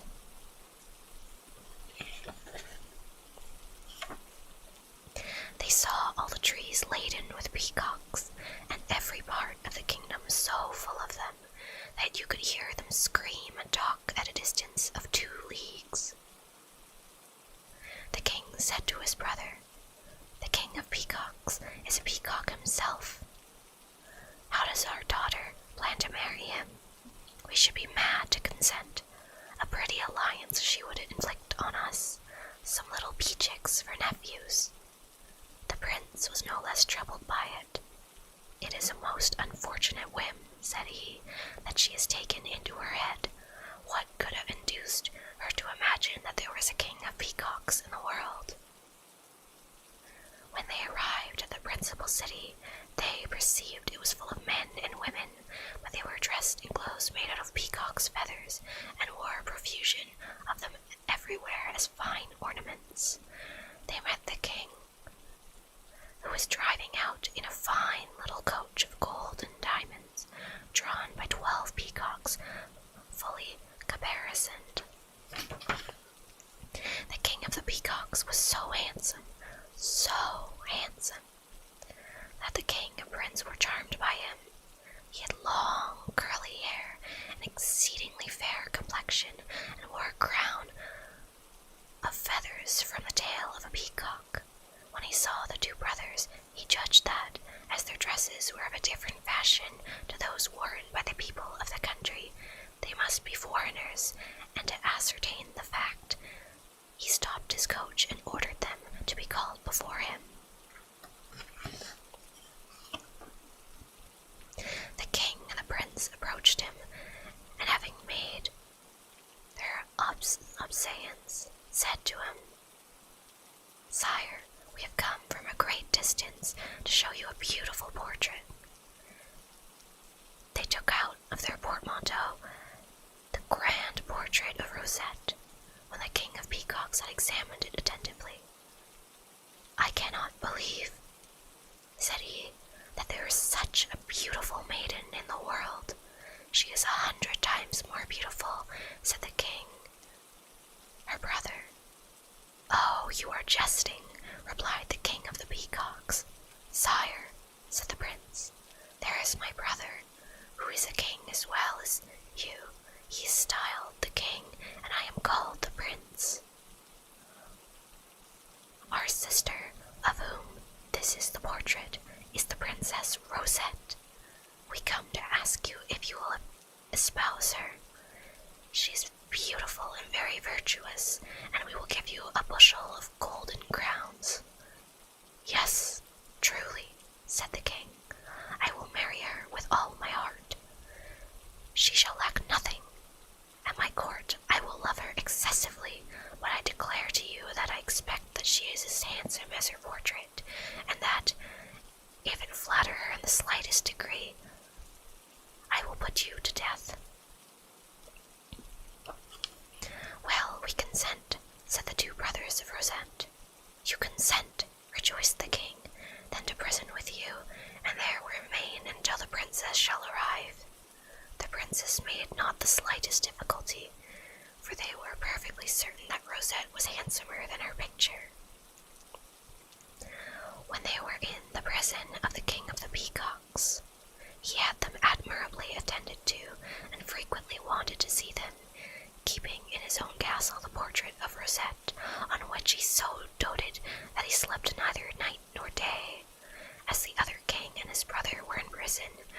royal clothes immediately and to come with all speed, as the King of Peacocks was waiting for her.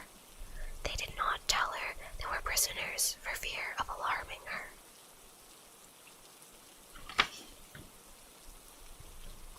When she received the letter, she was so transported with joy that she thought she could die of it. She told everybody that the King of the Peacocks was found and desired to marry her.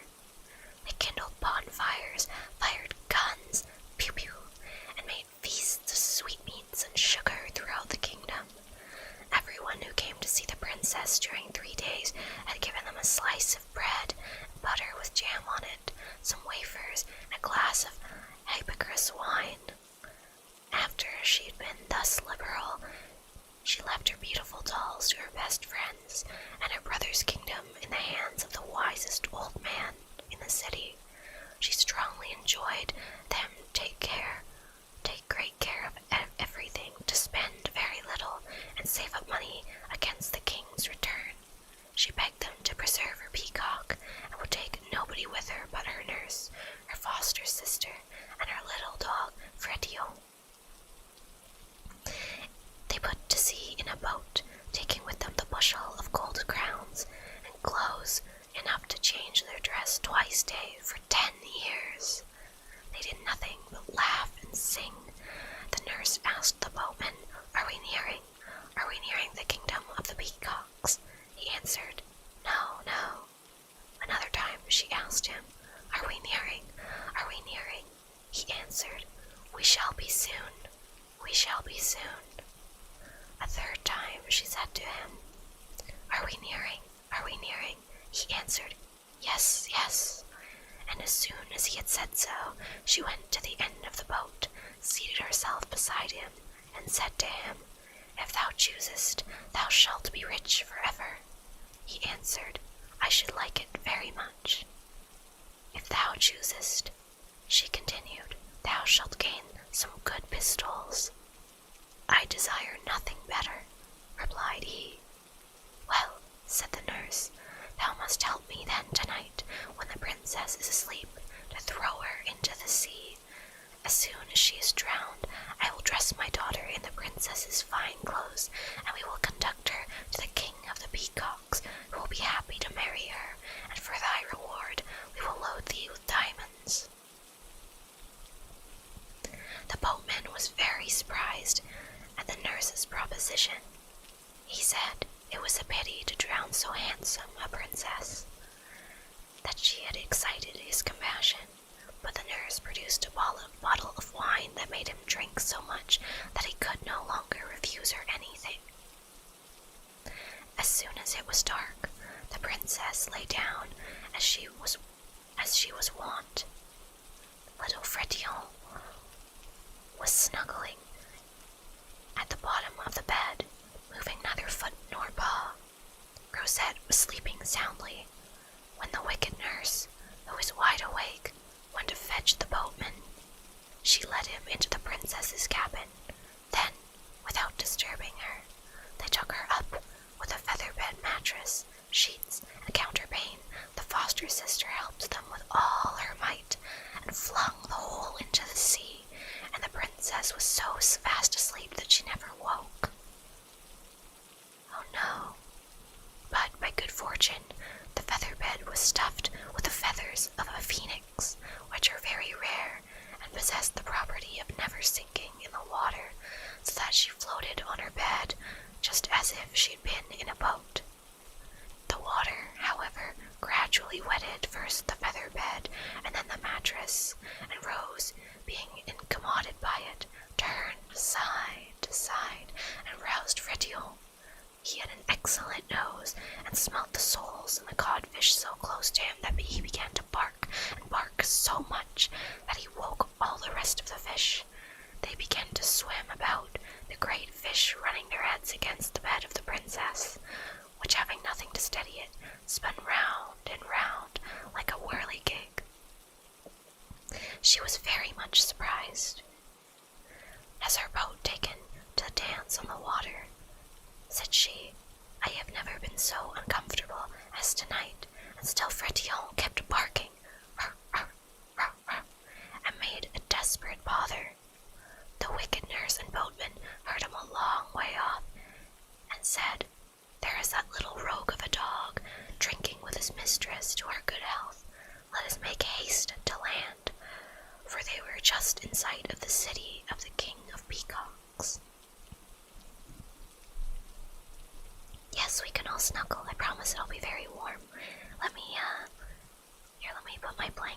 was. I'll bookmark the page.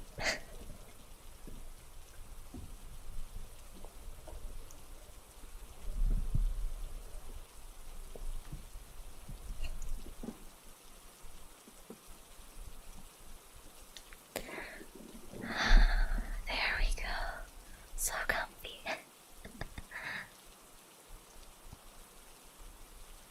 Comfy, comfy, comfy, comfy. Okay.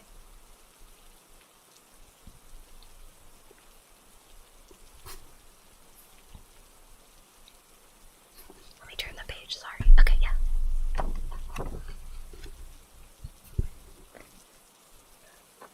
His Majesty had sent down to the beach 100 coaches drawn by all sorts of rare animals. There were lions, bears, stags, wolves, horses, oxen, donkeys, eagles, peacocks, and the coach intended to convey the Princess Rosette was drawn by 6 monkeys who could jump and dance the tightrope and play in all manner of amusing tricks. They had beautiful harness of crimson velvet plated with gold. There were also 60 ladies, whom the king had selected to entertain the princess. They were dressed in all sorts of colors. Gold and silver were the meanest ornaments about them. The nurse had taken great pains to deck out her daughter. She had her covered with Rosette's diamonds from head to foot and dressed her in her friend's robes, but despite her finery, she looked more ugly than an ape, with greasy black hair, squinting eyes, crooked legs, a great hump in the middle of her back, an ill-tempered woman continually grumbling. When all of the servants of the King of Peacocks saw her come out of the boat, they were so surprised that they could not speak. "What does this mean?" said she. "Are you asleep? Come, come, bring me something to eat. You are a nice set of rascals. I will have you all hanged." At this threat, they said to each other, "What a vile creature! She is as wicked as she is ugly. Here's a fine wife for our king. I'm not surprised at it. It was not worthwhile to send for her from the other end of the world." All this while she played the mistress, giving slaps on the face and blows with her fist for next to nothing to everybody about her.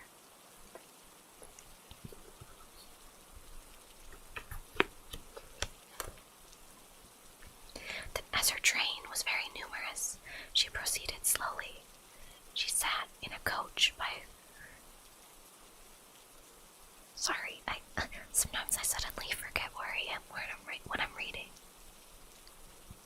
She sat in her coach like a queen, but all the peacocks that had perched themselves in the trees to salute her as she passed had resolved to cry, "Long live the beautiful Queen Rosette," when they perceived her to be such a horrible fright, cried, "Fie, fie, how ugly she is." She was excessively enraged and mortified, and said to her guards, "Kill me those rogues of peacocks who are insulting me." The peacocks flew away quickly and made game of her. The rogue of a boatman, who witnessed all this, said in a whisper to the nurse, "Gossip, all is not well with us. Your daughter should have been handsomer." She replied, "Hold thy tongue, fool. Thou wilt bring some misfortune upon us."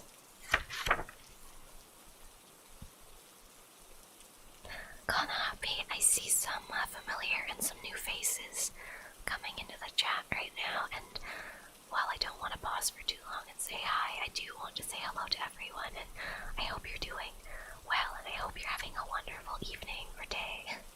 Thank you very much for coming out to the stream. Really appreciate it.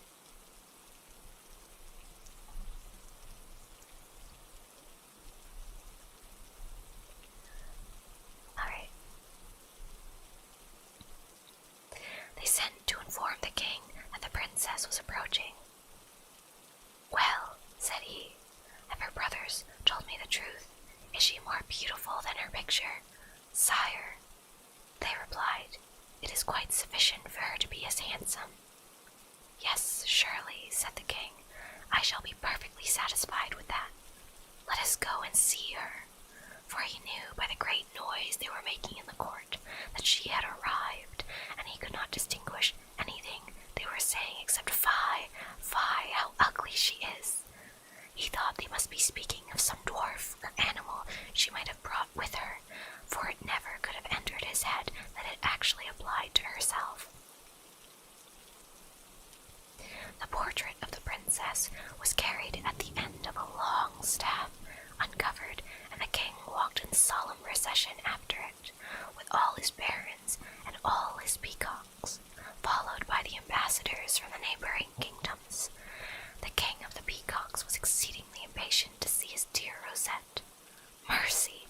When he did see her, he was nearly dying on the spot. He flew into the greatest passion in the world. He rent his clothes. He would not go near her. She frightened him. "How?" he cried.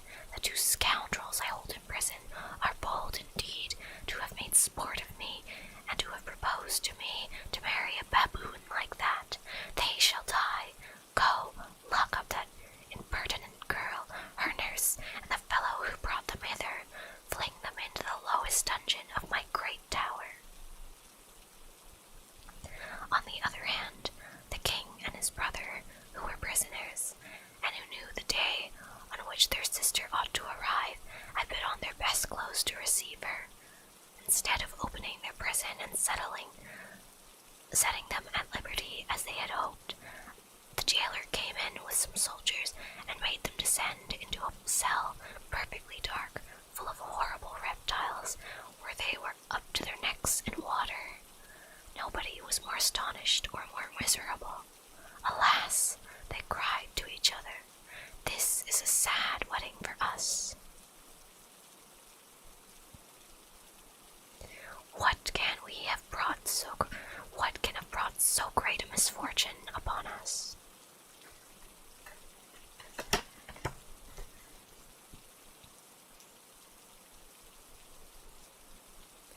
They knew not what in the world to think, except that they were doomed to die, and they were completely overwhelmed with sorrow.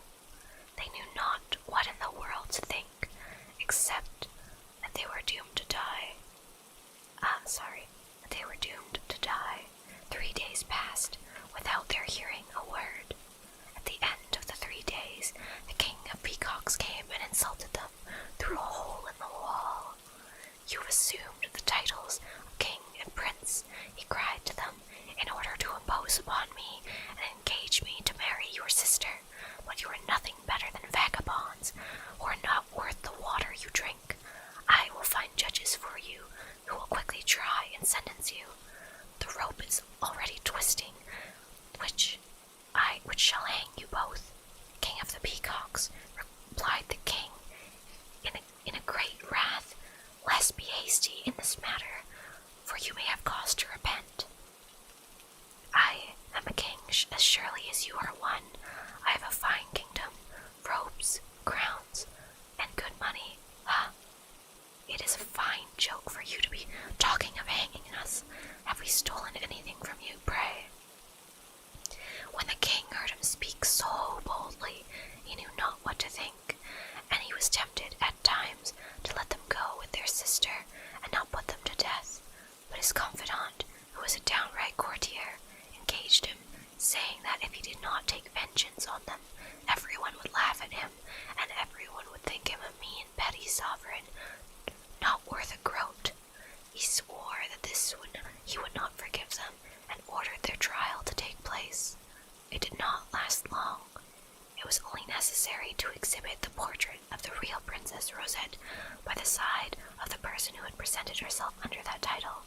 Consequently, they were condemned to lose their heads as false traitors, who had promised to give the king a beautiful princess in marriage, and had only offered to him an ugly country wench. The court went in full state to the prison to read the sentence of the prisoners, and they declared that they had not been guilty of falsehood, that their sister was a princess fairer than day, that there was some mystery which they could not understand, and that they demanded 7 days' respite of the condition of their sentence, as in that time their innocence would probably be acknowledged.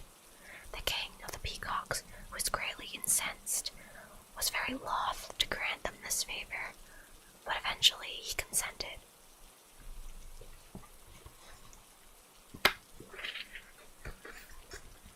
Whilst all this is passing at court, we must say a word about the poor Princess Rosette.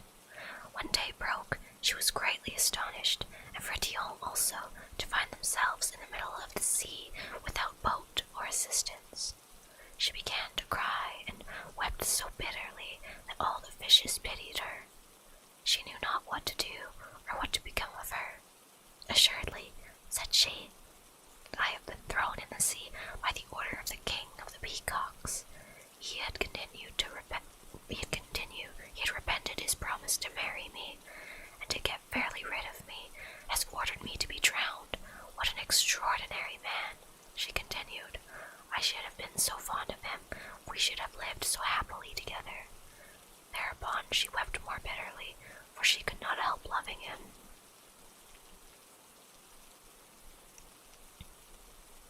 She remained thus for 2 days, floating on the ocean, first one side and then the other, soaked to her bones, with a cold enough to kill her, and all but benumbed. If it had not been for little Fretillon, who imparted a little warmth to her, she would have died 100 times over. She was tremendously hungry. She saw the oysters in their shells. She took as many as she chose and ate them. Fretillon had a little liking for them, but he was obliged to eat something. When it grew dark, Rosette became increasingly frightened, and she said to her dog, Fretillon, keep on barking, for fear the souls should eat us. He barked all night, and when the princess's bed was not far from the shore, on the coast there was a good old man who lived all alone in a little hut where nobody ever came. He was poor and cared nothing for worldly goods. When he heard Fretillon bark, he was quite surprised, for dogs seldom passed that way. He thought some travelers had lost their road, and charitably came out of this room to direct them. All on a sudden he perceived the princess and Fretillon were floating on languished water for 2 days. When he heard her speak so sorrowfully, he had a great compassion for her, and re-entered his dwelling to get a long boat hook. He waded into the water up to his neck, and thought, thrice or twice, he should be drowned. At length he contrived to pull the bed out of the shore. Rosette and Fretillon were vastly glad to be upon dry land. The princess thanked the good man warmly, and wrapping herself up in her counterpane, walked barefoot into the hut, where he made a small fire for her with dry leaves, and took out of his chest the best gown of his deceased wife, with stockings and shoes, which the princess put on. Thus, dressed like a peasant, she looked as lovely as day, and Fretillon continued to dance around her and divert her. The old man plainly saw Rosette was a lady of some rank, for the coverlid of her bed was gold and silver, and her mattress of satin. He requested her to tell him his story, and assured that he would keep it a secret if she wished. She recounted the whole of it, weeping very much, for she was still under the impression that it was the king of the Peacocks who had ordered her to be drowned. What shall we do? What shall we do, my daughter? The old man said to her. You are so great a princess, accustomed to dainties, and I have nothing to give you but black bread and radishes. You will fare badly with me, and if you will take any advice, you will let me go and see the king of Peacocks, that you are here. I am sure that if he had ever seen you, he would like to marry you. Ah, exclaimed Rosette, he is a wicked creature, and will put me to death. But if you have a little basket, let us tie it around my dog's neck, and it will be very unlucky if we do not bring him something back to eat. The old man gave the princess a blanket. She tied it round Fretillon's neck, and said to him, Go to the best saucepan in the city and bring me what may be in it. Fredillon ran to the city, and as there were no saucepans better than the king's, he entered the royal kitchen and took the lid off the largest, adroitly possessed himself of its contents, and returned to the hut. Rosette said to him, "Go back to the buttery and bring me some of the best of everything."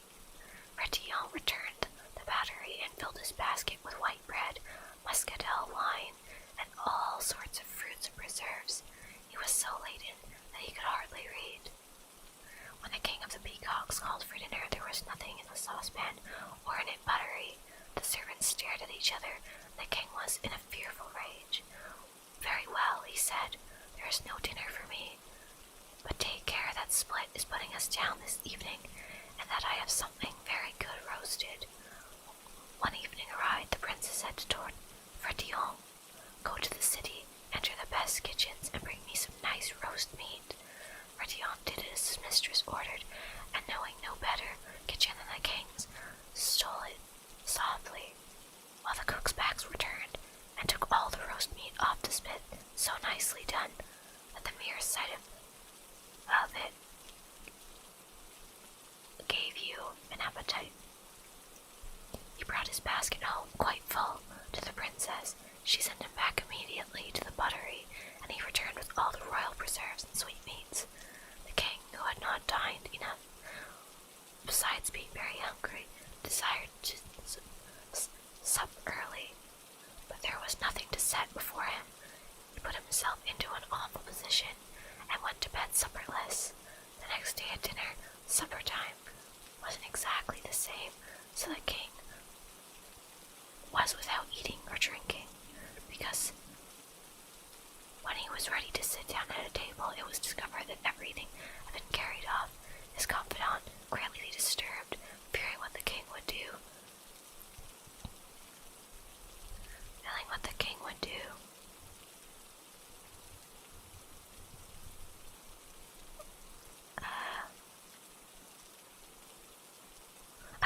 concealed himself in a little corner of the kitchen and kept his eyes constantly on the pot that was boiling.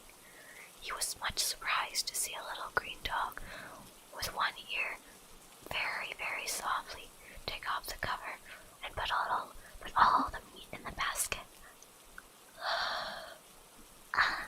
Oh gods, I'm getting sleepy now.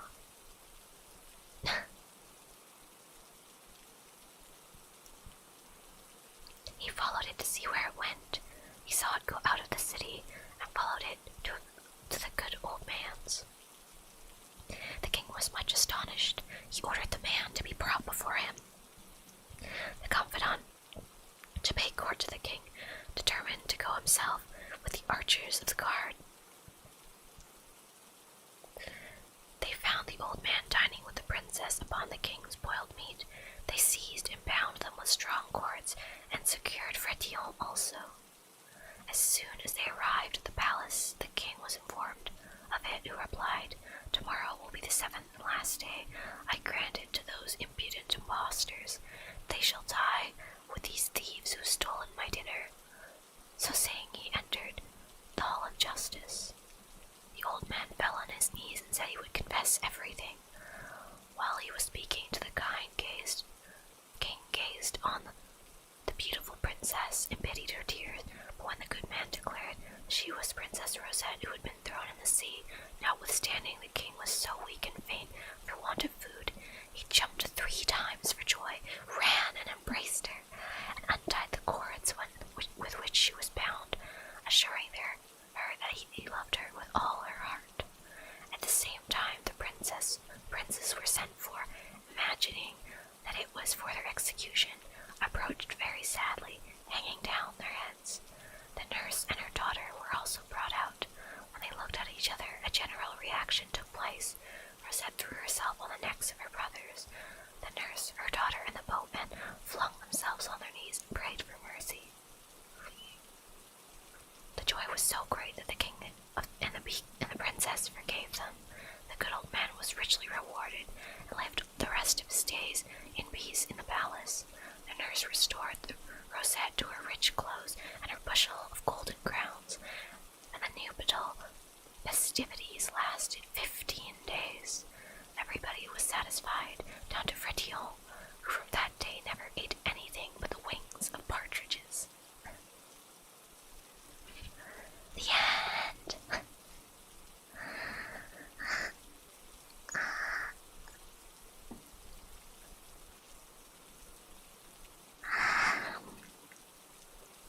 sleepy, Harpy. Sorry. That was a good story too. A lot of these are pretty nice stories, huh? I saw some donations came through and some new people stopped in. Jess, Konharpy. I saw Ash come in earlier. Konharpy, thank you so much for coming to the stream today. Let's see, I'm scrolling up to make sure. Yukito, thank you very much for coming to the stream today. Chair, thank you very much for your super chat. And MP, thank you very much for your super chat. You know, you could leave me a message when you super chat. I want to get to know you guys better too. So, I'm just saying. Regardless, I really appreciate your generous donations. Thank you. Thank you for all the claps. Bachi, bachi, bachi, bachi. Nice story. Thank you. No end. No, Joey, don't worry. Oh, Joey, don't Harpy. That's so cute. Thank you very much, Joey. That's very cute. Man, I wish there was a caption. I'm sorry. Let's see. If you search it up, though, these are just the original renditions of the stories from what should be, I think, the original authors. So it shouldn't be too difficult to find, you know? Alright. I think I'll read one more, and then I'm probably gonna call it a night. I know this story was kinda late, and hopefully if we do this again, I'll start earlier. I apologize. Speaking of which, I'm gonna do a poll on that I'll post to Twitter and Discord and YouTube, but I'm trying to find like a good starting time for everyone.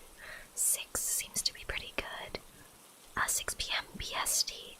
So that was the time I was supposed to start today, but I started an hour late by accident. Is that a good time for everyone? You can let me know, maybe in the chat, or if you'd like to let me know in the comments, that's okay too. I'll probably have a poll so I can see what's most convenient for you guys, you know? But thank you for listening to my story. Thank you for the sleepy story time. Thank you very much for listening. This is a lot of fun. I'm about to fall asleep, but I must stay strong. You sure are a good storyteller. Thank you very much, Jess. Hey, well, you know, Voss, about this being the longest story ever. I mean, maybe that's why fairy tales were so long. Maybe that's why people used to read kids' stories before they went to bed, you know? It's new in the Philippines, but I'm feeling sleepy. I'm sorry to all the Asian Harpies here.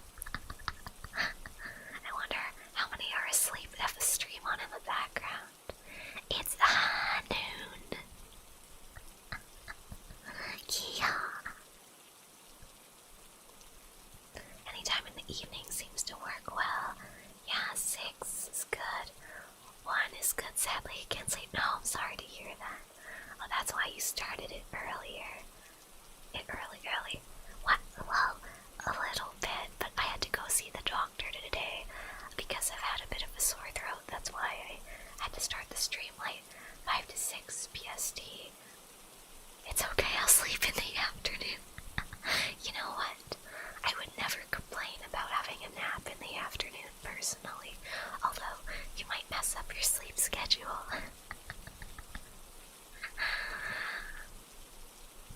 Alright.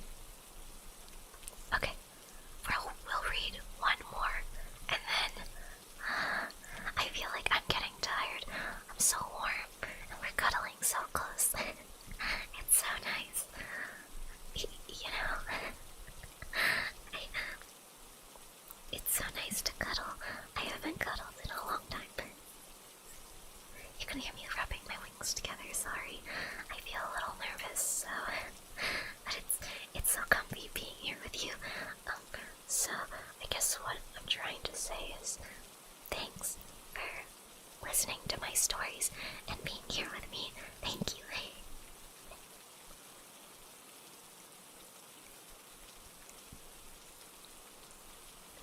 She summoned us. Boom, you've been summoned.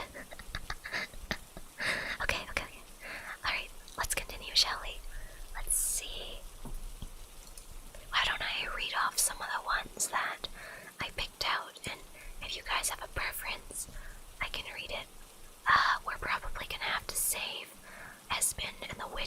next time because Espen and the Witch is kind of notoriously long. Here, let's see. We can read Cinderella. We can read How the Beggar Boy Turned into Count Piro. Or we can read The Dragon of the North. So, I'll leave it to you guys, and the rest of them I'll save for next time. Would you guys, pardon me for asking, but would you guys like it if I did another stream like this, sometime at the appropriate time slot? I think it's a lot of fun, but I'm interested in hearing what you guys have to say about it.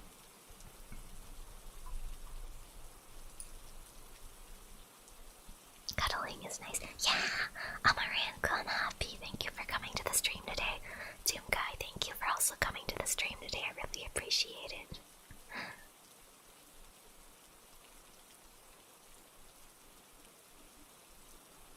Thank you for the stream. Thank you.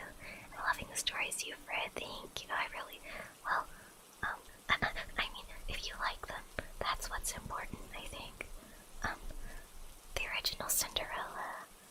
No, don't worry, I'm not reading the Disney one. This is the original one, I swear. But it makes me feel warm to know that you like them.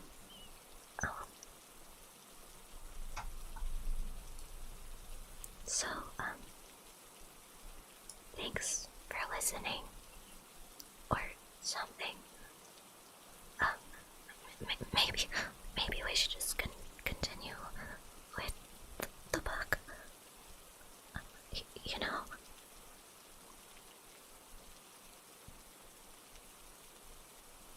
How about a story about a harpy?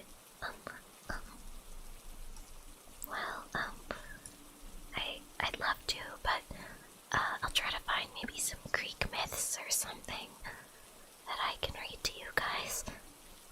I'm not being shy. I have a better view of the book from here, that's all. So, it's fine. And another ASMR. I'm really happy you guys seem to like this. I might do one from time to time then. It's pretty fun. I'm enjoying it a lot. What do you mean your heart? What's this? Let me just, shush. I'll put the book down and I'll start writing out the next title. Hold on, okay? Cinderella, maybe, was a good one. I ended it off on. Lisa. Thank you very much for your generous super chat. Here's to an adorable, comfy harpy. No, I don't. Well, you guys, you're comfy. Being here and getting to cuddle with you is comfy. Is that weird? Should I be saying that? Is that too forward? I didn't mean it, I swear. I mean, I'm just enjoying this a lot. So, thank you. Cinderella, right? Cinderella.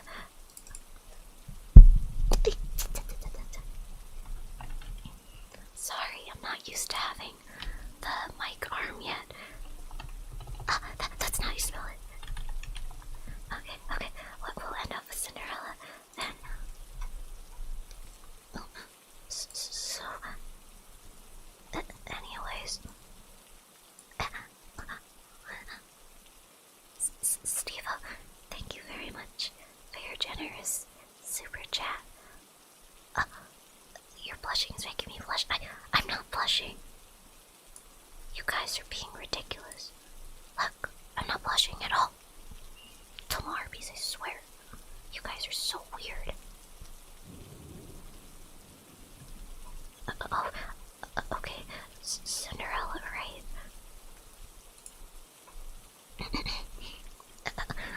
Let me have some water first, okay?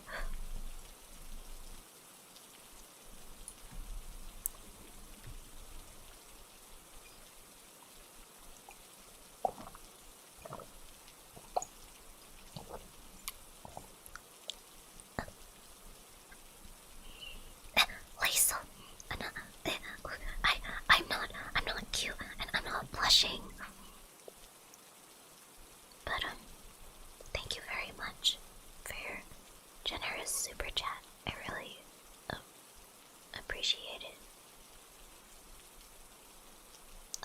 Cinderella. Anyways, insulting us nice. What? You guys are so weird. Insulting us nice. I'm not a Cinderella. What? Book Mavia's Miss Mavia. I don't read a lot, to be honest. I'm always a little. Thank you very much, Joey, for your generous super chat. I really appreciate it. Or something. Anyways, I've always been embarrassed because I've never been much of a reader. You see, all of my friends at the academy, they like to read a lot, you know, but I never really read too much, like novels and stuff like The Hunger Games or whatever people read. I mostly read fairy tales still all throughout high school into university, so, you know, it's nice reading them with someone for a change, cause usually I just read them to myself in bed, but now we're all warm together, and now I just, it's nice, that's all I'm trying to say, you know.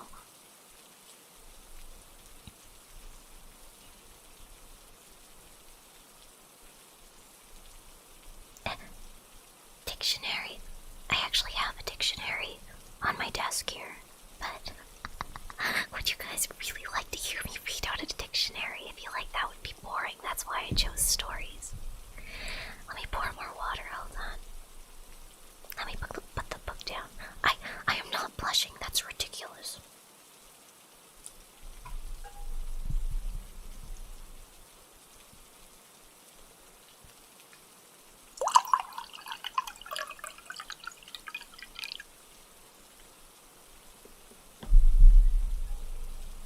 Mavia equal. I am not cute. I'm a gamer. Not cute. Okay. I'm a cool gamer. But thank you very much, Doomkai, for your generous super chat. I really appreciate it. Let's get this last story done. Well, I just had a thought, you know, I guess when I started streaming, I wasn't really sure what I wanted to stream, you know. I know I'm probably doing like lots of different things, like I tried playing Minecraft, I'm trying to do ASMR, I tried doing karaoke, collaboration games, and I guess I'm still looking for my niche, but I think this is something I'd like to do a lot more.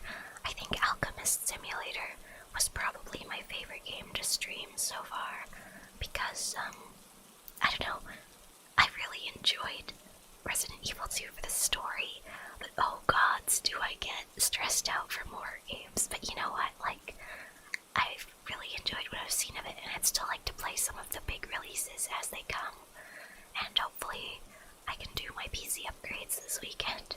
Yeah, PC upgrade for round 2. Shy Kanojo roleplay. Are we... Wait a minute. Are we not already... Are we not already dating? Oh, my bad. This is awkward. Well,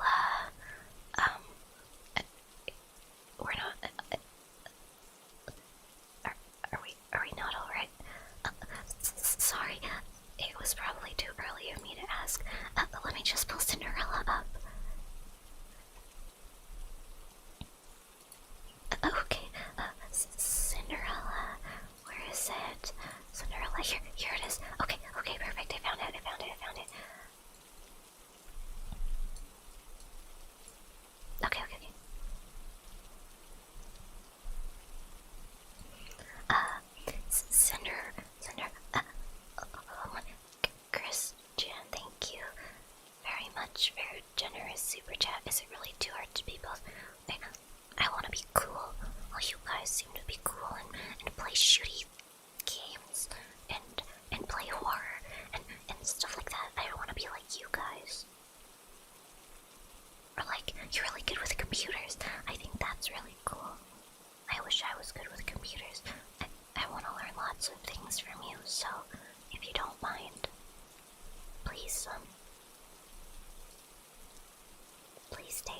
please take good care of me. I promise I'll be good, though. You know, maybe that was too forward. Anyways, back to the story. Stanley, Konharpy, thank you very much for coming to the stream today. I really appreciate it. Alright, Cinderella.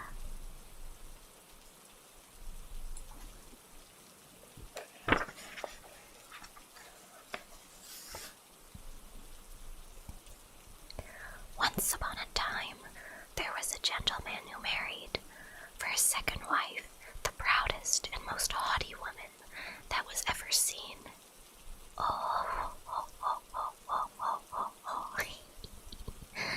She had 2 daughters of her own, who were, indeed, exactly like her in all things.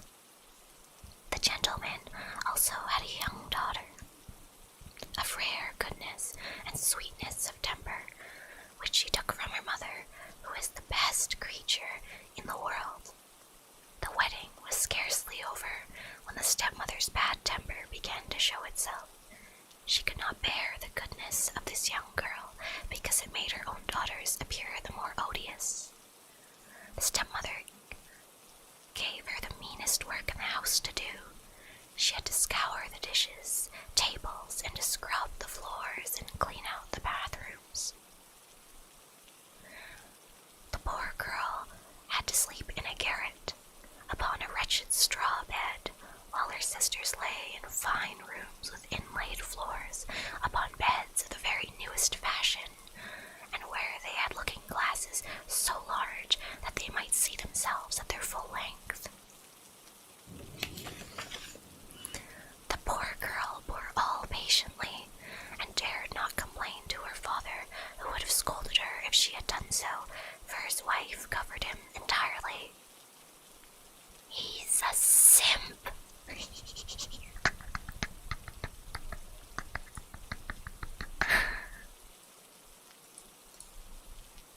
Anyways, where were we? When she had done her work, she used to go into the chimney corner and sit down among the cinders. Hence, she was called Cinder Wench. The younger sister of the 2, who was not so rude and uncivil as the elder, called her Cinderella. However, Cinderella, in spite of her mean apparel, was 100 times more handsome than her sisters, though they were always richly dressed. It happened that the king's son gave a ball and invited to it all persons of fashion. Our young misses were also invited, for they cut a very grand figure among the people of the countryside. They were highly delighted with the invitation, and wonderfully busy in choosing the gowns, petticoats, and headdress which might become them. This made Cinderella's lot still harder, for it was she who ironed her sisters' linen and plaited their ruffles. They talked all day of nothing but how they should be dressed. For my part, said the elder, I will wear my red velvet suit with French trimmings.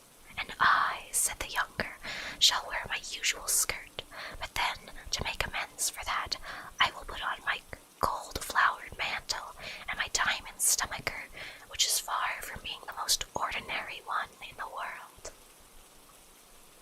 They sent for the best hairdressers they could get to make up their hair in fashionable style, and bought patches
Yes, said Cinderella, sighing. Well, said her grandmother, be but a good girl, and I will see that you go. Then she took her into her chamber and said to her, run into the garden and bring me a pumpkin.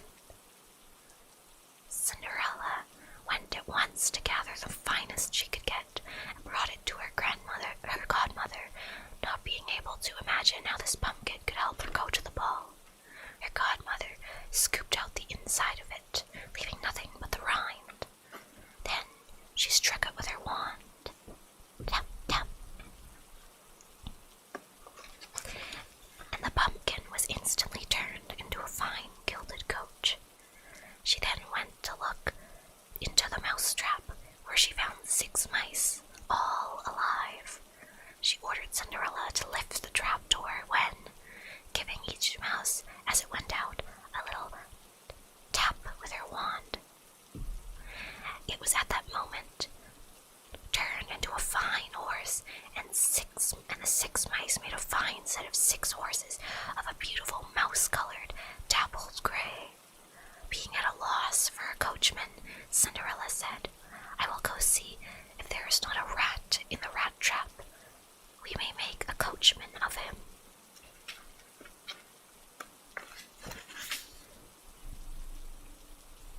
You are right, replied her godmother. Go and look. Cinderella brought the rat trap to her, and in it there were 3 huge rats. The fairy chose the one which had the largest beard, and having touched him with her wand, he was turned into a fat coachman with the finest mustache and whiskers ever seen. After that, she said to her, go into the garden, and you will find 6 lizards behind the watering pot. Bring them to me. She had no sooner done so than her grandmother turned them into 6 footmen, who skipped up immediately behind the coach, with their liveries all trimmed with gold and silver, and they held on as if they had done nothing else their entire lives. The fairy then said to Cinderella, well, you see here a carriage fit to go to the ball in. Are you not pleased with it? Oh, yes, she cried, but I must go as I am in these rags. Her godmother simply touched her with her wand. Tap. At the same moment, her clothes were turned into cloth of gold and silver, all decked with jewels. This done, she gave her a pair of the prettiest glass slippers in the whole world.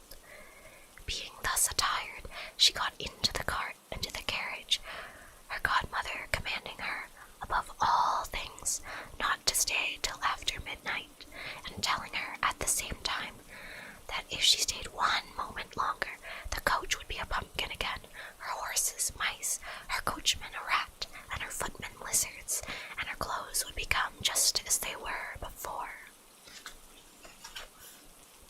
She promised her godmother that she would not fail to leave the ball before midnight. She drove away, scarce able to contain herself for joy. The king's son, who was told that a great princess who nobody knew was come, ran out to receive her. He gave her his hand as she alighted from the coach, and led her into the hall where the company were assembled. There was at once a profound silence.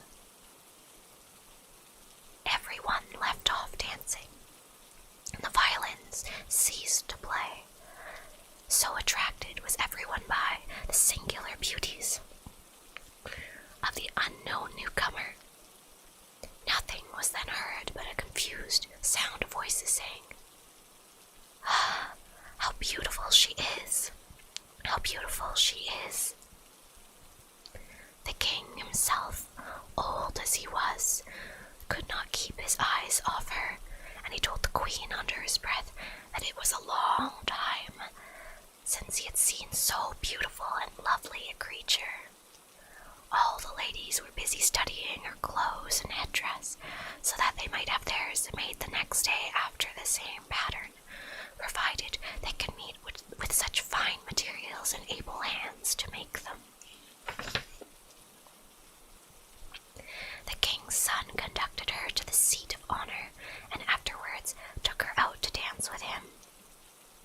danced so very gracefully that they all admired her more and more. A fine collation was served, but the young prince ate not a morsel, so intently was he occupied with her. She went and sat down beside her sisters, showing them 1,000 civilities, and giving them, among other things, part of the oranges and citrons with which the prince had regaled her. This very much surprised them, for they had not been presented to her. Cinderella heard the clock strike 11:45. She at once made her adieus to the company and hastened away as fast as she could.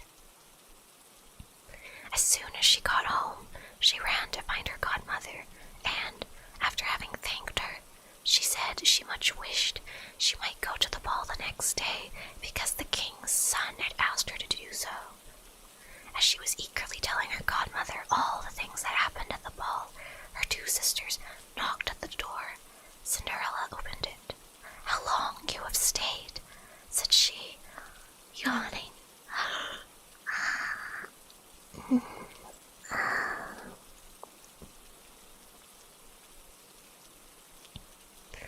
Rubbing her eyes and stretching herself as if she'd just been awakened. She had not, however, any desire to sleep since they went from home. "If you had been at the ball," said one of her sisters, "you would not have been tired at all." There came thither the finest princess, the most beautiful ever was seen with mortal eyes.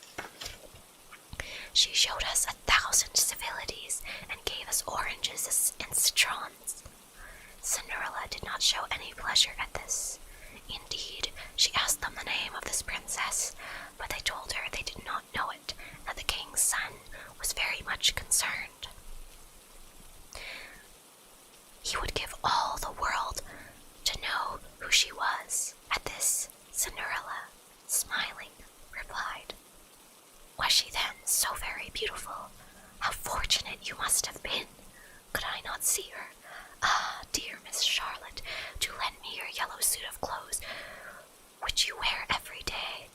"Aye, to be sure," cried Miss Charlotte, "lend my clothes to such a dirty cinder wench as thou art. I should be out of my mind to do so." Cinderella, indeed, expected such an answer and was very glad of the refusal, for she would have been sadly troubled if her sister had lent her what she jestingly asked for. The next day the two sisters went to the ball, and so did Cinderella, but dressed more magnificently than before. The king's son was always by her side, and his pretty speeches to her never ceased. These by no means annoyed the young lady. Indeed, she quite forgot her godmother's orders to her, so that she heard the clock begin to strike 12 when she thought it could not be more than 11. She then rose up and fled, as nimble as a deer. The prince followed, but could not overtake her. She left behind one of her glass slippers, which the prince took up most carefully. She got home, but quite out of breath, without her carriage, and in her old clothes, having nothing left of her finery but one of the little slippers, fellow to the one that she had dropped. The guards at the palace gate were asked if they had not seen a princess go out, and they replied they had seen nobody go but a young girl, very meanly dressed, and who had more of the air of a poor country girl than that of a young lady. When the two sisters returned from the ball, Cinderella asked them if they had a pleasant time, and if the fine lady had been there. They told her yes, but that she hurried away the moment it struck 12, and with so much haste that she dropped one of her little glass slippers, the prettiest in all the world, which the king's son had taken up. They said, further, that he had done nothing but look at her all the time, and that most certainly he was very much in love with the beautiful owner of the glass slipper. What he said was true, for a few days after, the king's son caused it to be proclaimed, with a sound of trumpet, that he would marry her, whose foot this slipper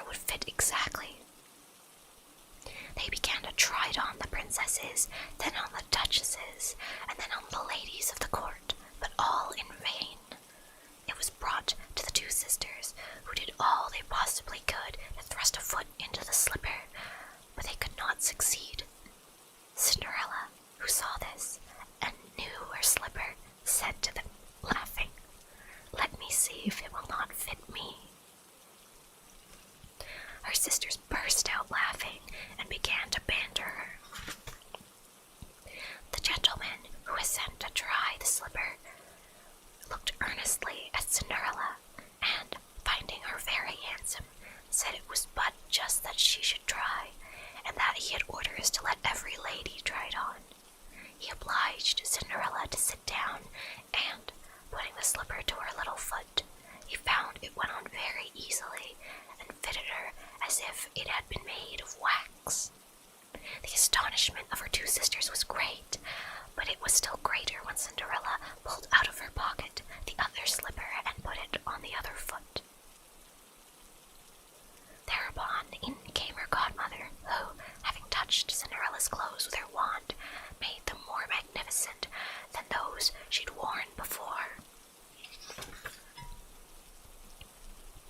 It went on very easily. And now her two sisters found her to be that beautiful lady they had seen at the ball. They threw themselves at her feet to beg pardon for all their ill treatment of her.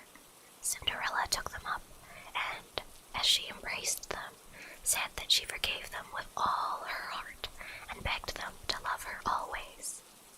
She was conducted to the young prince, dressed as she was. He thought her more charming than ever, and, after a few days, married her. Cinderella, who was as good as was beautiful, gave her two sisters a home in the palace, and that very same day married them to two great lords of the court. The end. Thank you for listening. Let's put this down, shall we? Perfect. Thank you guys so much for listening to me read. I've been having so much fun. Thank you. I think I missed some Christian. Thank you very much for your generous super chat. Let me pull the chat up again. Blessed yawn.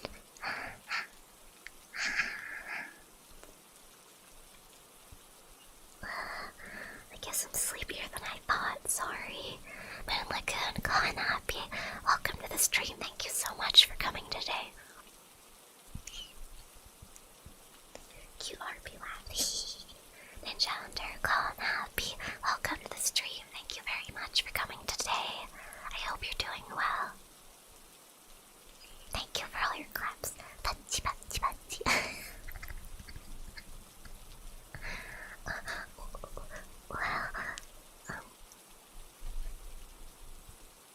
Such a fun and great stream. I'm happy to hear that you think so, Rose. Thank you very much. I've been having a lot of fun reading to you guys too. Thank you guys so much for listening to me tell stories. Thank you very much for your generosity and for coming out to the stream today. Thank you guys. Oh gods, I think I need some water, sorry.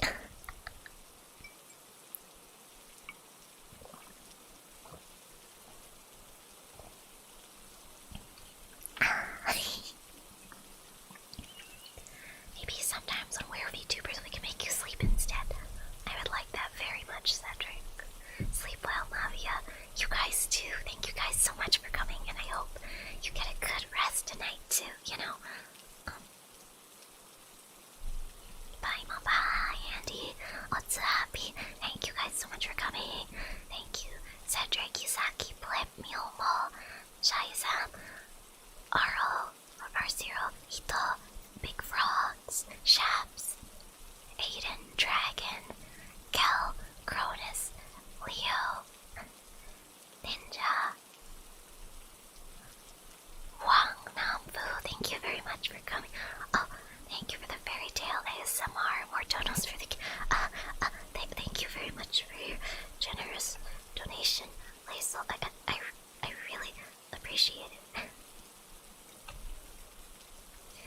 Thank you very much, DJ. Thank you, Kuradai. Thank you, Hatter. Thank you, Killer Kill. Thank you, Jess. Thank you, Joey. Thank you, Leo. Thank you, Tomolaro. Thank you, Roylan, for coming to the stream today. Thank you, Small Live. Thank you, Steve-O. Let's see, did I get it wrong? Thank you, Foss. Thank you, Christ.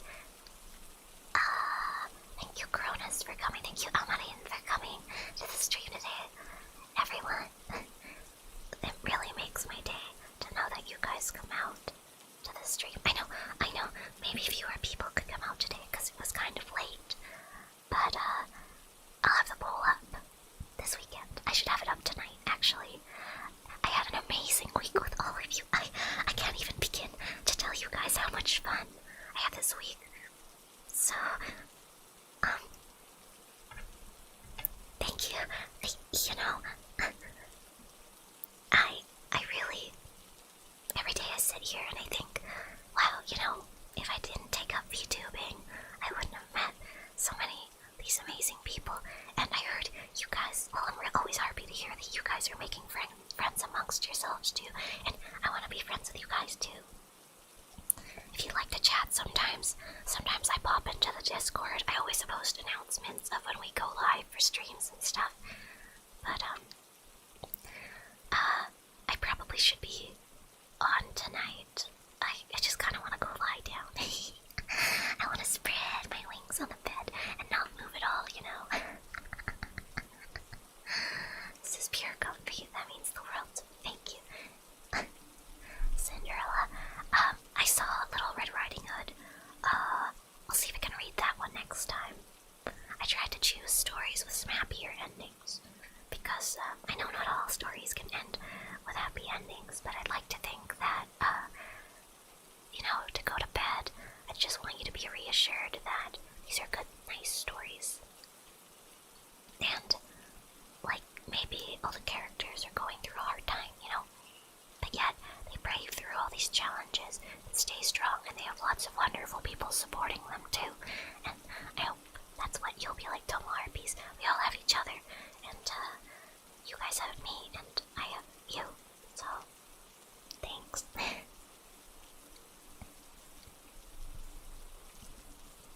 I really like ASMR streams.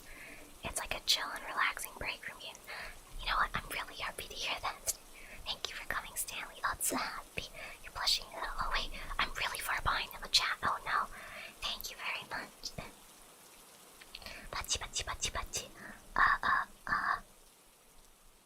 Is it Yuika? Oh, it's Yuika. Yuika, Konharpy. Thank you very much for coming to the stream today. I really appreciate it. Lots of happy. Thank you guys so much for coming. Thank you for coming, Hito. Thank you for coming, Hobbs. I'm trying to Draco Lord. Thank you for. I'm so sorry, Draco. I'm just about to get off now, but I hope perhaps that we'll be back on Monday. I'm not sure what time yet. I'm gonna do a poll for what times work best for everyone, but I'm so sorry. I will be getting off, but out of all the streams we've done, if you'd like to watch the VOD, this is probably, whoops. This is probably the best VOD to listen to. Sally is also happy. Thank you so much for coming today. Stanley. Did I see a penguin? I am not a penguin. Can I request a story for next time? I don't know if you've noticed, but I've been reading things under the public domain, so I don't get in any trouble.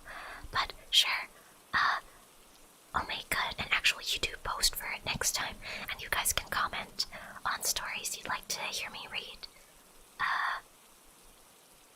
Let's see, I'll do that next time, because I don't know if I'll do an ASMR stream next week, but maybe the week after, I think. So we have a lot of time for me to ask you guys about the stories you'd like. Don't worry, I'll ask. Lots of happy. Thank you guys so much for coming to the stream today. Bye. Lots of happy. I'm afraid my throat is a little sore, so there's not going to be a secret ending today. But thank you guys so much for coming. And you know, this was like a whole secret ending in itself, right? Not much of a secret though. Cedric, lots of happy. Shies have lots Otsuhappy. Thank you guys so much. Otsuhappy. Good night, Mavia. Good night, Cedric. Good night, everyone. I love you guys. And,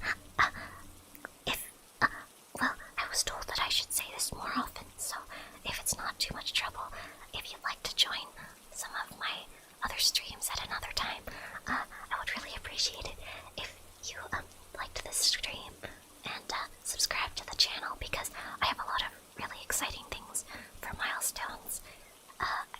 The reason being, I know Mama and Papa Harpy are pretty supportive of me doing all of this, but I'd really like to show them that I'd like to put a lot more time and energy into doing streaming, because it's something I really love to do. And if you enjoyed it, I'd really appreciate it if you joined our Harpy family. And the truth is, I just kind of want to get to know you better. I try to remember little nuances about everyone, and I might be forgetful and bad with names, but the feelings linger. That sounds kind of cheesy, doesn't it? I love you too. Can't wait to re-listen in bed. Oh God, it's re-listening in bed. I'll have to listen back to it too. I listened back to all my streams to see what I could do better for next time.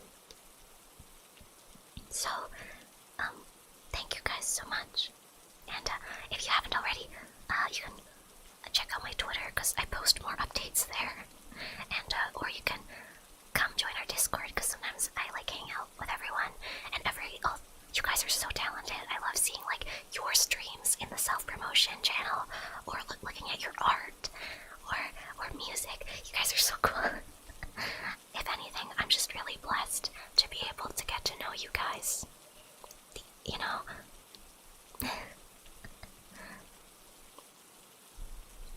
Not gonna lie, very happy with your first ASMR stream. I'm happy to hear that. Angel Otsuhappy, thank you very much for coming today. It's always a pleasure to have you. Alright, everyone. I really enjoyed it. Time to share it with the boys. You know, when you come and hang out with me on stream, we are the boys. We are the boys. We are hanging out with the boys.